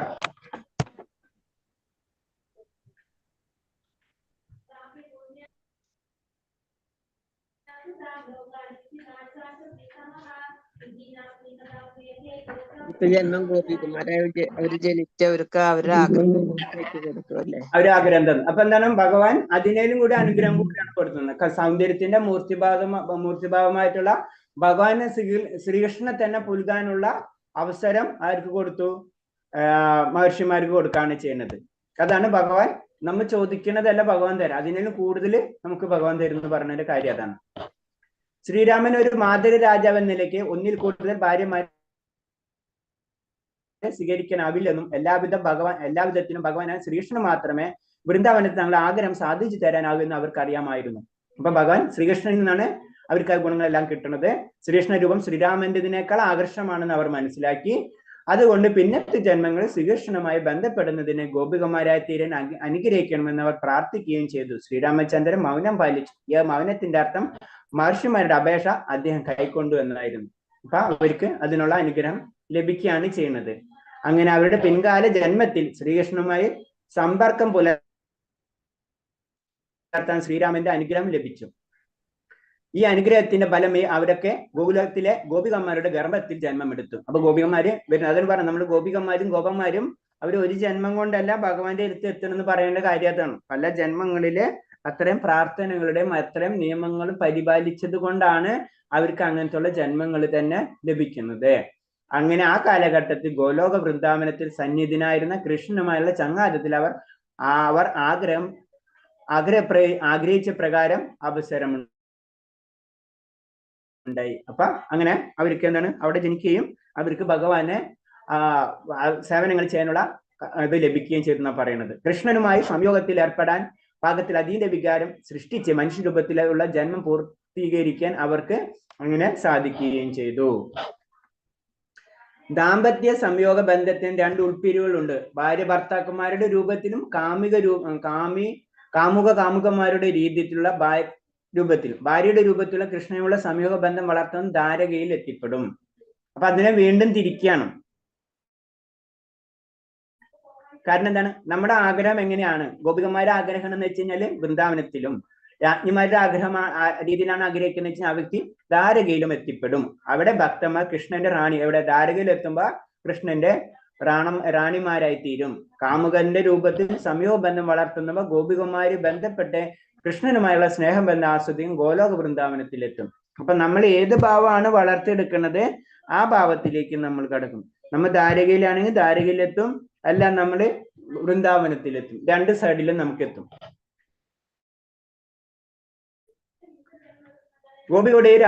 ഗോപികയുടെയോ റാണിയുടെയോ മറ്റുള്ള സംയോഗ ബന്ധം സ്ത്രീകൾക്ക് മാത്രമുള്ളതല്ലെന്ന് ശ്രദ്ധിക്കേണ്ട കാര്യമാണ്. ഇത് സ്ത്രീകൾക്ക് മാത്രമുള്ളതല്ല, ഭഗവാൻ പുരുഷനാണ്, അങ്ങനെയുള്ള സബ്ജക്റ്റേ അവിടെ ഇല്ല. അതിന് ദണ്ഡകാരണത്തിൽ കൃഷ്ണന്മാരുടെ കാര്യത്തിലെ പോലെ പുരുഷന്മാർക്കും ബന്ധം വികസിപ്പിക്കാവുന്നതാണ്. അപ്പൊ പുരുഷനും ഇതേപോലെ തന്നെ ഭഗവാനെ സംബന്ധിച്ച് ഭഗവാൻ അതീന്ദ്രിയ പുരുഷനാണ്, ജനന മരണങ്ങളില്ലാത്ത. നമ്മളെ ആഗ്രഹങ്ങള് ഭഗവാനായിട്ട് നമുക്ക് അപ്പോഴും വ്യക്തിത്വമുണ്ട്, അതിൽ സ്ത്രീ പുരുഷ ബന്ധമില്ല എന്ന് പറഞ്ഞു തരാണ് ചെയ്യുന്നത്. സംയോഗ ബന്ധം ആഗ്രഹിക്കുകയും ഗോപിമാരുടെ കാലടിപ്പാടുകൾ പിന്തുടരാതിരിക്കുകയും ചെയ്യുന്നവർ ഭഗവാനുടെ സമ്പർക്കത്തിന് ധാരകൾ പ്രതിഷ്ഠിക്കപ്പെടുകയും ചെയ്യുന്നു. അപ്പൊ ഗോപികന്മാരുടെ കാലടിപ്പാടുകൾ പിന്തുടരാതെ ഇരുന്ന് കഴിഞ്ഞാൽ അവരെന്താണ്, ഓട്ടോമാറ്റിക് ആയിട്ട് അവരുടെ ഭാവം ഭഗവാനായിട്ടുള്ള സംയോഗ ഭാവത്തിലാണെന്ന് വെച്ച് കഴിഞ്ഞാൽ അവര് ഗോപികന്മാരുടെ കാലടിപ്പാടുകൾ പിന്തുടരുന്നില്ലെങ്കിൽ ഓട്ടോമാറ്റിക് ആയിട്ട് അവര് ധാരകയിലുള്ള റാണിമാരുടെ കാലടിപ്പാടിലേക്ക് മാറും. അപ്പൊ ശരിക്കും പറഞ്ഞാൽ അതിന്റെ അർത്ഥം എന്ന് പറഞ്ഞു കഴിഞ്ഞാൽ ഗോപികന്മാരാണ് ഉയർന്നത്, റാണിമാര് താഴ്ന്നതാണ് ഭഗവാന്റെ മുന്നിൽ. അതാണ് ഗോപികന്മാരുടെ കാലടിപ്പാടുകൾ പിന്തുടർന്നിട്ട് അതിനേലും താഴ്ന്ന സ്റ്റെപ്പിലേക്ക് നമ്മള് റാണിമാരുടെ അവസ്ഥയിലേക്ക് മാറും എന്ന് പറയുന്നത്. മാറ്റം എന്ന് പറഞ്ഞാൽ ചെറിയ ചെറിയ അവസ്ഥകൾ മാത്രമേ, ഒരു ഭാവമാണ് അത് തെറ്റല്ല. ഗോപികന്മാരുടെ അവസ്ഥ ഇഷ്ടപ്പെടണം, ഗോപിമാരുടെ അവസ്ഥ എത്തും. പക്ഷെ എന്താണ്, റാണിമാരുടെ അവസ്ഥ ഇഷ്ടപ്പെടുന്നവർ റാണിമാരുടെ അവസ്ഥയിലേക്ക് എത്തും. ഇപ്പൊ പറയില്ല, മാത്സും കൊമേഴ്സും സയൻസ് എന്ന് പറഞ്ഞ പോലെ രണ്ടും അതിന്റെ ഗുണങ്ങളുണ്ട്. രണ്ടും മാർക്ക് കുറഞ്ഞ കുട്ടിക്ക് കൊമേഴ്സ് കിട്ടുന്നു, മാർക്ക് കൂടിയ കുട്ടിക്ക് പക്ഷെ കുട്ടികൾക്ക്, ചില കുട്ടികൾക്ക് മാത്സ് ആയിരിക്കും ഇഷ്ടം, മാത്സ് പഠിക്കും, അത്രയുള്ളൂ. അതേപോലെ തന്നെ ഭാവങ്ങൾ, എല്ലാ ഭാവങ്ങളും അങ്ങനെയാണ്. നമ്മൾ ആഗ്രഹിക്കുന്നു, അല്ലെങ്കിൽ വാത്സല്യ രസം അത് കുറവാണ്, അല്ലെങ്കിൽ ഈ രസം കൂടുതൽ, അങ്ങനെ ഒന്നുമില്ല. ശരിക്കും പറഞ്ഞാൽ എല്ലാ രസങ്ങളും ഭഗവാൻ അനുഭവിക്കുന്നതാണ്. അതിൽ പറയുമ്പോൾ ജനറൽ ആയിട്ട് വരുമ്പോ അതിലേറ്റവും ഉന്നതമായ രീതിയിൽ എന്ന് പറയുമ്പോൾ ആ മാധുര്യ രസത്തിന് കൊടുക്കുന്നത് മാത്രമേ ഉള്ളൂ. പക്ഷെ നമുക്ക് ആഗ്രഹം അതാണെന്ന് വെച്ചാൽ ആ ഭാവത്തിൽ നമ്മൾ നിലനിൽക്കും. ഇപ്പൊ നമ്മൾ പറയില്ലേ, സയൻസ് ആണ് നല്ലത് കൊമേഴ്സിനേക്കാൾ. അപ്പോൾ കൊമേഴ്സ് ഇഷ്ടപ്പെടുന്ന കുട്ടിക്ക് എത്ര നല്ല മാർക്ക് കിട്ടണമെങ്കിൽ ചിലപ്പോൾ കൊമേഴ്സ് ഇഷ്ടപ്പെടും, അല്ലെങ്കിൽ അത് ഇഷ്ടപ്പെടും എന്ന് പറഞ്ഞ പോലെ തന്നെ.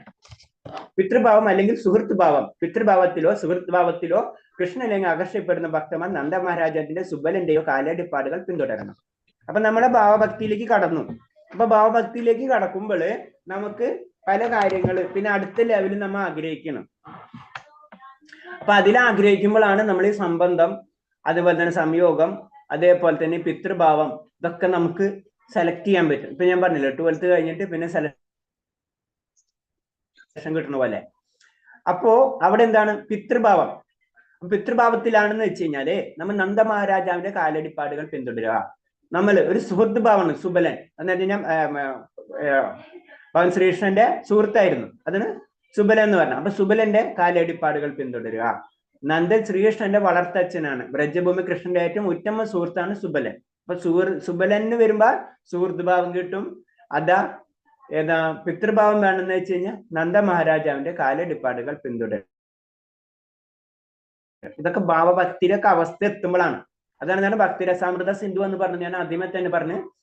ഇത് ശരിക്കും നമുക്ക് ഇതൊക്കെ ഉണ്ടെന്നല്ലാണ്ട് ഇതൊന്നും നമുക്ക് പെട്ടെന്നൊന്നും എത്തില്ല. നമ്മൾ ഈ നിയമക തത്വങ്ങള് എങ്കിലും നമ്മൾ എത്തുന്നില്ല. അതൊക്കെ കഴിഞ്ഞിട്ട് ഞാൻ പറയില്ലേ, ലാസ്റ്റ് 10ാം ക്ലാസ് പഠിച്ചാലല്ലേ നമ്മള് ബാക്കിയുള്ള കോഴ്സുകളൊക്കെ സെലക്ട് ചെയ്യാൻ പറ്റുന്ന പറഞ്ഞ പോലെയാണ് നമ്മുടെ ഇപ്പോഴത്തെ അവസ്ഥ. അതിന് നമ്മൾ നിയമത്തിന് വളരെ ഇമ്പോർട്ടൻസ് കൊടുക്കുന്നവരാണ്. അപ്പൊ ഈ അവസ്ഥയിലേക്ക് ആഗ്രഹിക്കുന്നവർ തന്നെ ഈ അവസ്ഥയിൽ എത്തി, അല്ലെങ്കിൽ ഈ അവസ്ഥയിലേക്ക് ആഗ്രഹിക്കുന്ന വ്യക്തികൾ തന്നെ നിയമങ്ങൾ പാലിക്കുന്ന പറയുന്നു. അത്ര ഇമ്പോർട്ടൻസ് നിയമങ്ങൾക്കുണ്ട്. ഏറ്റവും ഉയർന്ന തലത്തിൽ എത്തുമ്പോൾ അതിൽ തന്നെ പല തിരിവുകളുണ്ട്. പിതൃഭാവത്തിൽ അതിനൊപ്പം പറഞ്ഞത് ഉണ്ണിക്കണ്ണനൊക്കെ കൊണ്ട് നടക്കുന്നവര് അവരനുകരിക്കുകയാണ് ചെയ്യുന്നത്. അനുകരണമല്ല ചെയ്യേണ്ടത്, കാലടിപ്പാടുകൾ പിന്തുടരാണ് ചെയ്യേണ്ടത്. അപ്പൊ അങ്ങനത്തെ ഭാവങ്ങളുണ്ട്, അതിനൊരു സംശയമില്ല. ഭഗവാന്റെയോ ഭഗവാന്റെ പിതാവോ സുഹൃത്തായിത്തീരുന്ന കാര്യത്തിൽ 2 മാർഗങ്ങളുണ്ട്. പ്രത്യക്ഷത്തിൽ തന്നെ ഭഗവാന്റെ പിതാവാകാൻ ശ്രമിക്കുന്നത് ഒന്ന്, മറ്റൊന്ന് നന്ദനെ പോലെ കൃഷ്ണന്റെ പിതാവായി തീരുക എന്ന് ഈ ആദർശം വെച്ച് പുലർത്തുകയാണ്. ഇതിൽ ആദ്യത്തെ പൊതുവെ സ്വീകരിക്കപ്പെടുന്നില്ല. അത്തരമൊരു സ്ഥിതിവിശേഷം നിരുവ്യക്തികളുടെ കാര്യത്തിൽ ദൂഷിച്ചു പോയെന്ന് വരാം. മായാവാദികൾ, അതായത് അദ്വൈതവാദികൾ തങ്ങൾ തന്നെ കൃഷ്ണനാണെന്ന് കരുതുന്നു. അക്കണക്കിന് ഒരാൾ സ്വയം നന്ദരാജാവെന്ന് കരുതാൻ തുടങ്ങിയാൽ അവരുടെ പിതൃ സ്നേഹം മായാദർശനം കൊണ്ട് തന്നെ കളങ്കിത രഹിതമായി തീരിക്കും. അപ്പൊ ഒരു കമ്പയർ ചെയ്യണം. നമുക്ക് എന്താണ്, വൈഷ്ണവർക്ക് ഇങ്ങനത്തെ കുറെ ഗുണങ്ങളുണ്ട്. കാരണം ഭഗവാന്റെ അച്ഛൻ അച്ഛനാവാൻ കഴിയും. ഭഗവാൻ അച്ഛനാവാൻ പറ്റില്ലെങ്കിൽ നമ്മൾ ആ ഭാവത്തിൽ നന്ദ മഹാരാജന്റെ ആ ഭാവത്തിൽ നമുക്ക് പുലർത്താൻ കഴിയും. പക്ഷെ ഈ അദ്വൈത് മായാവാദികൾക്ക് ഇത് നടക്കില്ല. അവര് തന്നെ ഈശ്വരൻ എന്ന് പറഞ്ഞ് നടക്കുന്നവർക്ക് പിന്നെ ഈശ്വരന്റെ അച്ഛനാവാൻ എങ്ങനെ സംഭവിക്കുക? അപ്പൊ അത് ചില കോണ്ടസ്റ്റുകൾ എടുത്തു കളയാണ്. നമ്മൾ ഇതിലിക്കും നമ്മളെ ലെവലിൽ ഇതൊന്നുമല്ല. ഇതെന്നൊക്കെ ഹയർ ലെവലിലുള്ള സന്യാസിമാര് തമ്മിലുള്ള കോണ്ടസ്റ്റുകളാണ്, അവര് തമ്മിലുള്ള ഡിബേറ്റുകളാണ്. അത് ഏറ്റവും ഉയർന്ന തലത്തിൽ വരുമ്പോ നമുക്ക് പറയില്ലേ, അമേരിക്കയിലത്തെ ISRO അല്ലെ, നമ്മളെ ISRO അമേരിക്കയിലെ സാറ്റലൈറ്റ് ഇത് ചെയ്യണ അവര് തമ്മിലുള്ള ഡിസ്കഷൻ, സാധാരണക്കാർക്ക് തമ്മിൽ താഴത്തുനിന്ന് മുകളിലേക്ക് പോണത് എന്തോ അത്രേ ഉള്ളൂ നമ്മളെ അവസ്ഥ. അവർക്ക് അതിന്റെ ഹയർ ലെവലിൽ ചിന്തിക്കുമ്പോൾ ഓരോ മൈന്യൂട്ട് പോയിന്റുകൾ അവർ ശ്രദ്ധിക്കും. അതാണ് ഏതാണ് മായാവാദി സന്യാസികളും വൈഷ്ണവാചാര്യം തമ്മിൽ അവര് തമ്മിലുള്ള ഡിസ്കഷൻ ചെയ്ത് ഇതിങ്ങനെ ചെയ്താൽ ശരിയാവില്ലല്ലോ, ഇങ്ങനെ ചെയ്ത് ഒന്നുകൂടെ പെർഫെക്ഷൻ ആവില്ലേ എന്നുള്ള ഡിസ്കഷൻ മാത്രം. അതേ രീതിയിൽ ചിന്തിച്ചാൽ മതി. അല്ലാണ്ട് നമ്മൾ അതിനെ പറ്റി കുറെ കാര്യങ്ങളിലേക്ക് നമുക്ക് മുന്നോട്ട് പോകണ്ട. അപ്പൊ ജനറൽ ആയിട്ട് പറയുന്ന വെച്ച് കഴിഞ്ഞാല് ഭക്തി എന്ന് പറയുമ്പോൾ, വൈഷ്ണവ രീതിയിൽ ഭക്തി എന്ന് പറയുമ്പോ ഭഗവാനെ മുൻനിർത്തിയിട്ടുള്ള കാര്യങ്ങൾ മാത്രമേ ഉള്ളൂ. അല്ലാണ്ട് ഭഗവാന് രൂപമില്ല, ഭഗവാന് രൂപമുണ്ട്, നിർവ്യക്തിവാദത്തിൽ ഭഗവാന് രൂപമില്ല, അല്ലെങ്കിൽ ഞാനും ഭഗവാനാണ്, ഞാനും ബ്രഹ്മമാണ് എന്നുള്ള സങ്കല്പത്തിൽ നിൽക്കുന്നവരാണ്. അപ്പൊ അവർക്ക് പ്രോബ്ലം എന്ന് പറഞ്ഞാൽ അവർക്ക് ഭഗവാന്റെ അച്ഛനായ സ്നേഹം, പ്രേമം അവർക്ക് കൊടുക്കാൻ പറ്റില്ല. അത്ര മാത്രമുള്ള ഒരു പ്രോബ്ലം. അവർക്ക് പ്രേമം കൊടുക്കാൻ പറ്റില്ല. പക്ഷെ വൈഷ്ണവർക്ക് പ്രേമം കൊടുക്കാൻ പറ്റും. അതാണ് ഇതിൽ പറയുന്നത്, ഭഗവാനെ അച്ഛനായിട്ടോ മകനായിട്ടോ ഏത് രൂപത്തിലും ഭഗവാനെ നമുക്ക് ആരാധിക്കാം. പാണ്ഡവരുടെ രാജ്യത്തിൽ കൃഷ്ണന്റെ തലസ്ഥാനമായ ഹസ്തിനപുരത്തിൽ കൃഷ്ണന്റെ സ്വന്തം മകനായി കാണാൻ ആഗ്രഹിച്ച ഒരാളുടെ കഥ സ്കന്ദ പുരാണത്തിൽ പറയുന്നുണ്ട്. നാരദന്റെ ഉപദേശം അനുസരിച്ച് അയാൾ നന്ദന്റെ കാലടിപ്പാടുകൾ പിന്തുടർന്ന് ഫലം അയാൾ വിജയിക്കുകയും ചെയ്തു. അപ്പോ അതാണ് പറഞ്ഞത്, ഒരു ജന്മം കൊണ്ടല്ല, നമ്മൾ പറഞ്ഞില്ല, പല ജന്മങ്ങൾ കൊണ്ടാണ്. ഇപ്പൊ നമ്മള് മഹർഷിമാരെ കഥ പറഞ്ഞ പോലെ, അപ്പൊ അവർക്ക് പല ജന്മത്തിലാണ് പിന്നെ ഭഗവാനെ സേവിക്കാനുള്ള അവസരം കിട്ടുന്നത്. അതേപോലെ തന്നെ പാണ്ഡവ രാജ്യത്തിന്റെ തലസ്ഥാന ഹസ്തിനപുരത്ത് കൃഷ്ണനെ സ്വന്തം മകനായി കാണാൻ ആഗ്രഹിച്ച ഒരാളുടെ കഥ സ്കന്ദ പുരാണത്തിൽ പറയുന്നുണ്ട്. അത്തരം ജന്മങ്ങള് ഭഗവാനെ ആരാധിച്ചത് കൊണ്ട് മാത്രമാണ് ഭഗവാനെ എന്താണ് മകനായിട്ട് കാണാൻ കഴിഞ്ഞത്, കിട്ടിയത്. അത് ആ വ്യക്തി നന്ദന്റെ കാലടിപ്പാടുകൾ, നാരദന്റെ ഉപദേശപ്രകാരം. അതാണ് ഉയർന്ന ഭക്തന്മാരാണ് ആര്, അവര് അത് കാരണം കൊണ്ടാണ് ഭഗവാന് വേണ്ടി പ്രാർത്ഥന സ്റ്റാർട്ട് ചെയ്തത്. അപ്പൊ ആ ഭാവത്തിലെത്തുമ്പോ, കാരണം മകനായിട്ട് കാണണം, അപ്പൊ അതിനു വേണ്ടി തത്വങ്ങളെല്ലാം പരിപാലിച്ചു കൊണ്ടിരിക്കും. അപ്പൊ അടുത്ത സ്റ്റെപ്പിലേക്ക് കടക്കണം, ഹയർ സ്റ്റഡി. അപ്പൊ അവിടുത്തെ ഹയർ ലെവലുള്ള ക്വാളിറ്റി ഉള്ള ടീച്ചേഴ്സ് ഉണ്ടാവും. അതാണ് നാരദ മഹർഷി. നാരദ മഹർഷി പറയാണ്, നീ ഈ തത്വങ്ങൾ പിന്തുടർന്നാൽ ഇതിൽ കുറച്ചും കൂടെ കാര്യങ്ങൾ ചെയ്യാനുണ്ട്, ആ കാര്യങ്ങൾ നീ ചെയ്യണം. എന്നാലേ നിനക്ക് എന്ത് സംഭവിക്കുള്ളൂ, അടുത്ത ജന്മത്തില് ഭഗവാന്റെ പിതാവാൻ സാധിക്കുള്ളൂ. അപ്പൊ ആ നാരദ മഹർഷി പറഞ്ഞതനുസരിച്ച് ആ വ്യക്തി എന്ത് ചെയ്തു, ആ സ്വന്തം നിയമങ്ങള്, നമുക്ക് ബേസിക് ആയിട്ടുള്ള കാര്യങ്ങൾ നമ്മൾ ചെയ്യുന്നതിൽ കൂടി ആ നിയമങ്ങളും ആഡ് ചെയ്തു. അപ്പൊ എന്താണ് സംഭവിക്കുക, ആ വ്യക്തി കറക്റ്റ് ആയിട്ട് നന്ദ മഹാരാജാവ് പറഞ്ഞ പോലെ നന്ദ മഹാരാജാവിന്റെ, അതായത് അടുത്ത ജന്മത്തില് നന്ദ മഹാരാജാവായിട്ട് ജന്മം എടുക്കുകയാണ് ചെയ്യുന്നത്. അപ്പൊ എല്ലാത്തിന്റെ പിറകില് ഒരു സ്പെഷ്യലൈസേഷൻ ഉണ്ട്. നമ്മൾ ഭക്തിയിലേക്ക് കടക്കണമെങ്കിൽ അതിന്റെ നിയമങ്ങള് നമ്മൾ പരിപാലിക്കണം എന്നാ പറയുന്നത്. പുഷ്ടിമാർഗം. ഇപ്പൊ ഇതാണ് ഇത്രയൊക്കെ പറയുമ്പോഴാണ് നമുക്ക് പറയണത് നമ്മൾ എത്ര മുന്നോട്ട് പോകണം അത്ര പിറകിട്ട് പോകുന്നുള്ള സംശയം പോകുന്നുണ്ട് അല്ലെ. കാരണം ഇത്രയും ദൂരത്താണ് ഭഗവാനെ പല ഭാവത്തിലും നമുക്ക് ഭഗവാനെ സങ്കല്പിക്കാൻ പറ്റും. ഇനി അടുത്തത് പുഷ്ടിമാർഗം. ഭഗവാനെ സുഹൃത്ത്, പിതാവ്, ഭർത്താവ്, അഭ്യുതകാംക്ഷി എന്നീ നിലയിൽ ഏതെങ്കിലും ഒന്നായി സദാ ചിന്തിക്കുന്നവർക്ക് എല്ലാവർക്കും ആരാധനായി തീരുമെന്ന് നാരായണ വ്യൂഹ സംഹിതയിൽ പ്രസ്താവമുണ്ട്. ഏതെങ്കിലും ഒന്നിനായി ചിന്തിക്കുക.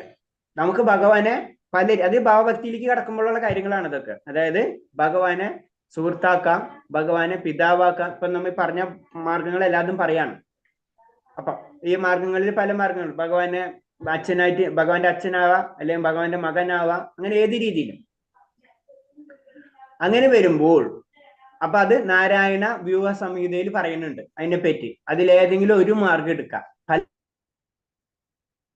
പല മാർഗങ്ങളിലേക്ക് പോകരുത്. കുറച്ച് നാൾ പിതാവിന് വേണ്ടി പരിശ്രമിക്കുക, കുറച്ച് നാൾ ഭർത്താവിന് വേണ്ടി, അങ്ങനെയല്ല, ഏതെങ്കിലും ഒന്നിന് പരിശ്രമിക്കുക. നമ്മൾ എപ്പോഴും ടാർഗറ്റ് ഓറിയന്റഡ്, ഒരു ഒറ്റ പോയിന്റ്, അതാണ് നമ്മൾ ചെയ്യേണ്ടത്. നമ്മൾ ഇപ്പൊ തന്നെ നമ്മൾ ശ്രദ്ധിച്ച ഭഗവാൻ ശ്രീകൃഷ്ണൻ എന്നുള്ള സങ്കല്പത്തിലേക്ക് നമ്മൾ കടന്നു. അത് കഴിഞ്ഞ് വീണ്ടും അതിൽ തന്നെ പല സെക്ഷനിൽ തന്നെ അതിലെ ഏറ്റവും ഇമ്പോർട്ടന്റ് ആയിട്ട് ഒരു പോയിന്റിലേക്ക് കയറാം. ഒന്നിലെ ഭഗവാനെ പിതാവാക്കുക, അല്ലെങ്കിൽ ഭഗവാനെ ഭർത്താവാക്കുക, അല്ലെങ്കിൽ ഭഗവാനെ സുഹൃത്താക്കുക, ഏതെങ്കിലും ഒരു ഭാവത്തിലേക്ക് നമ്മൾ കടക്കണം എന്നാണ് പറയുന്നത്. സ്വാത്മചോദിതമായ ഈ കൃഷ്ണപ്രേമം കൃഷ്ണന്റെയോ ഏതെങ്കിലും കൃഷ്ണഭക്തന്റെയോ സവിശേഷ കാര്യങ്ങൾ ഉണ്ടായാൽ മാത്രമേ വികസിക്കുള്ളൂ.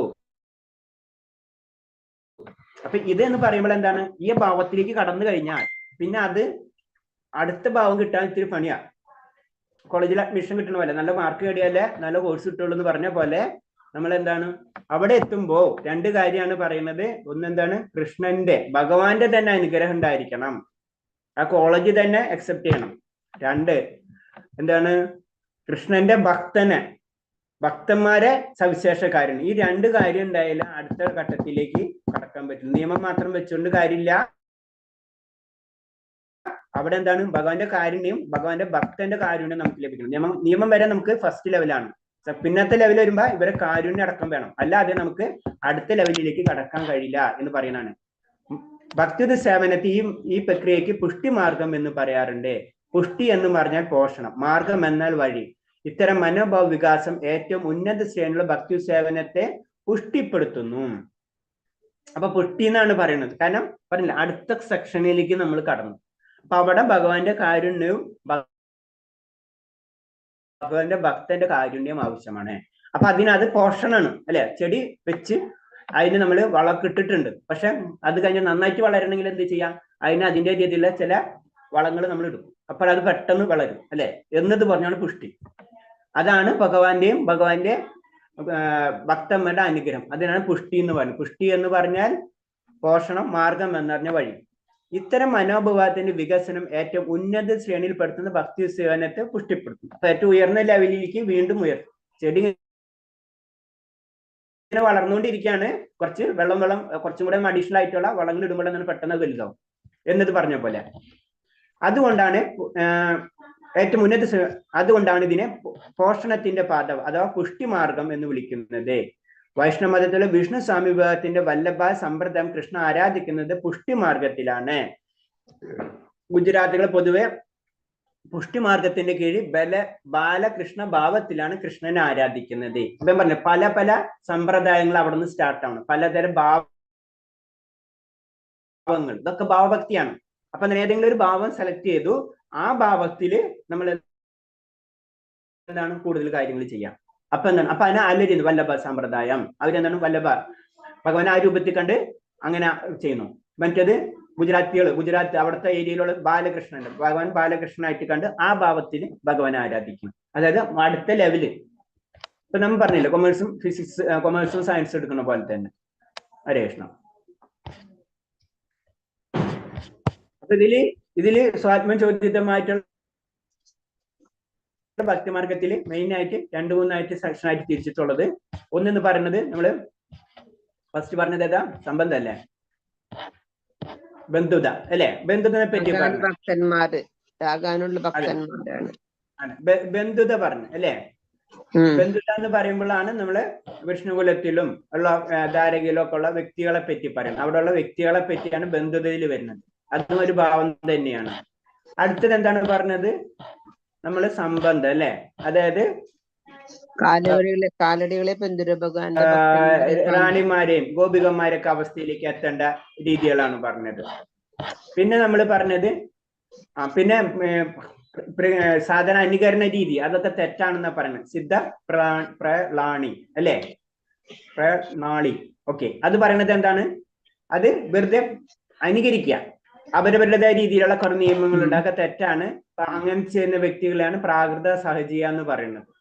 അതൊക്കെ തെറ്റായ രീതിയിൽ പെടുന്നു. അതൊക്കെ എന്താണ്, ഭക്തിയില് തന്നെ പ്രശ്നങ്ങൾ ഉണ്ടാക്കാണ്, ഭക്തി തന്നെ അലോസരമായി തീരുന്ന പറയുന്നത്.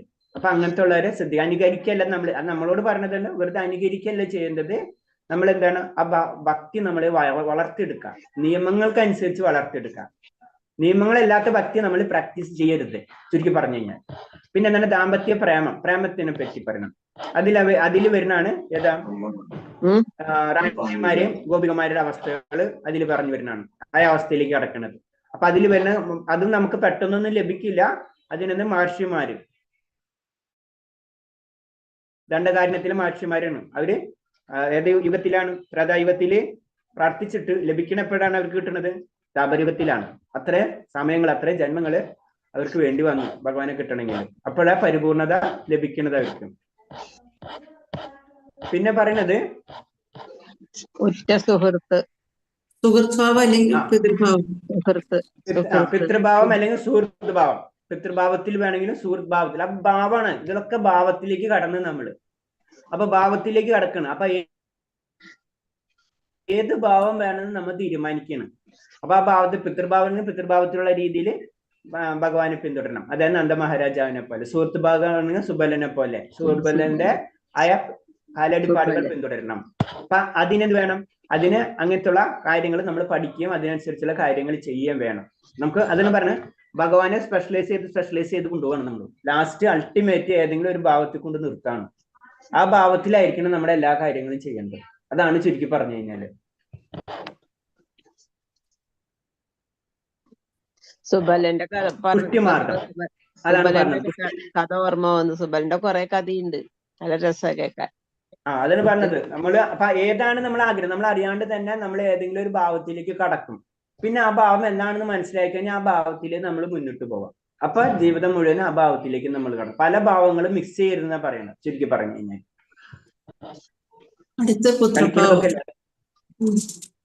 പുത്രഭാവമാണെങ്കിൽ പുത്രഭാവം ഏത് ഭാവമാണെന്ന് വെച്ചാൽ ആ ഭാവത്തിലേക്ക്. അപ്പൊ പുഷ്ടി എന്ന് പറഞ്ഞ ഭാവത്തിലേക്ക് കടന്നിട്ട് ഏതെങ്കിലും അതിനെ പുഷ്ടിപ്പെടുത്തുക. അപ്പൊ നമ്മൾ എന്താണ്, ചെടി വളരുന്നുണ്ട്, ഭക്തിക്ക് വളരുന്നുണ്ട്, കൂടെ നമ്മൾ വളരുള്ളൂ. അതന്നെ, അതാണ് ഈ അവസ്ഥ. അതിന് പുഷ്ടിമാർഗം. അതെന്താണ്? അത് കിട്ടണമെങ്കിൽ പറയുന്ന ആരം ഇത് വേണം, ഭഗവാന്റെ ഭക്തന്റെ കരുണയാണ് ശരിക്കും പുഷ്ടി എന്ന് പറയുന്നത്. അത് കിട്ടാതെ ചെടി വളരില്ല, അല്ലെങ്കിൽ ഭാവം നമുക്ക് ലഭിക്കില്ല. അതുവരെ നിയമങ്ങളാണ്. ചുരുക്കി പറഞ്ഞ ഭഗവാന്റെ ഒരു രൂപത്തെ മാത്രം നിരന്തരം ധ്യാനിച്ച്, ഭഗവാന്റെ ഒരു രൂപത്തെ മാത്രം സ്നേഹിച്ച് ഇതൊരു ഭാവത്തോടു കൂടി നിരന്തരമായിട്ട് കൊണ്ടുപോവുക അല്ലെ? നിരന്തരമായിട്ട് കൊണ്ടുപോകണം. അതായത് ആദ്യം നിയമങ്ങൾ കറക്റ്റായിട്ട് പാലിക്കണം. പിന്നെ നിയമങ്ങള് പാലിച്ചില്ലെങ്കിലും ഭഗവാനെ കിട്ടുന്ന ഒരു അവസ്ഥയിലേക്ക് നമ്മൾ എത്തും. അപ്പോൾ നിയമം വിടാൻ പാടില്ല. അങ്ങനെ നിയമം വിടാതെ നമ്മൾ ഭഗവാനെ അപ്പോഴും ധ്യാനിക്കണം. നിയമം ഇല്ലെങ്കിലും നമുക്ക് ഭഗവാനെ ധ്യാനിക്കാൻ പറ്റുന്ന ഒരു അവസ്ഥയിലേക്ക് കടക്കും. അത് കഴിഞ്ഞിട്ട് നിയമം ഇല്ലെങ്കിലും നമുക്ക് കടക്കാൻ പറ്റും. അത് കഴിഞ്ഞ് അടുത്ത ഭാവഭക്തിയിലേക്ക് നമ്മൾ കടക്കും. ഏത് തരം രീതിയിലാണ്, ഏത് ഭാവത്തിലാണ് നമുക്ക് ഭഗവാനോട് ഇഷ്ടം വരും നമുക്ക് മനസ്സിലാവും. മനസ്സിലായി? നമുക്ക് ചിലപ്പോൾ ഭഗവാനെ പുത്രനായിട്ട് കാണാനായിരിക്കും ഇഷ്ടം, വാത്സല്യ രസമായിരിക്കും, ചിലപ്പോൾ മാധുര്യ രസമായിരിക്കും, ചിലപ്പോൾ സുഹൃത്ത് രസം. അത് മനസ്സിലാവും നമുക്ക്. അത് മനസ്സിലായി കഴിഞ്ഞ് പാക്കറ്റുകൾ അപ്പോഴും വിടാൻ പാടില്ല. അത് അപ്പോഴും പിടിച്ചിരിക്കണം നമ്മൾ. ആ ഭാവത്തിൽ കിട്ടിക്കഴിഞ്ഞാൽ പിന്നെ അതിനനുസരിച്ചുള്ള ഗുരുക്കന്മാരെ കണക്ട് ചെയ്യണം. ഇതില്ലേ? അപ്പൊ അവിടെ ഇന്ന് നാരദ മഹർഷിന്റെ കഥ നമ്മൾ പറഞ്ഞത്. നന്ദ മഹാരാജാവ് ഭഗവാന്റെ പുത്രനായിട്ട് കിട്ടാൻ നന്ദൻ മഹാരാജാന്റെ കാലടിപ്പാടുകൾ പിന്തുടരാൻ നാരദ മഹർഷി പറഞ്ഞു കൊടുക്കാണ്. അതേപോലെ തന്നെ അപ്പൊ ഇവിടെ അത് സ്പെഷ്യൽ ഗുരു എന്ന പോലെ അവിടെ നമുക്ക് കിട്ടാണ്. ആ ഭാവത്തിൽ പരിപൂർണമായ അവസ്ഥയിൽ നിൽക്കുമ്പോഴാണ് നമ്മൾ ഭാവഭക്തി വരുന്നത്. അപ്പോഴോ കറക്റ്റായിട്ട് നമ്മളെ ഭാവം നമുക്ക് മനസ്സിലാവും. ആ ഭാവത്തിലായിരിക്കും നമ്മൾ ഭഗവാനെ സേവിച്ചുകൊണ്ടിരിക്കുക. അപ്പൊ ഈ ഘട്ടം എന്ന് പറഞ്ഞത് ഈ അനർത്ഥ നിവൃത്തി കഴിഞ്ഞിട്ടാണ് ഈ ഘട്ടം വരുന്നത്. നമ്മൾ ലാസ്റ്റ് പഠിക്കണം, 9ാമത്തെ സെക്ഷനിൽ വരുന്നതാണ് ഭാവം. ഹരേ കൃഷ്ണ. റിലേറ്റ് ആയി പോയി. നാളെ നമുക്ക് 2 ക്വസ്റ്റ്യൻ ആൻസർ ചെയ്തിട്ട് പോവാം. നിർത്താം. നമുക്ക് വേറെ എന്തെങ്കിലും സംശയം ഉണ്ടോ?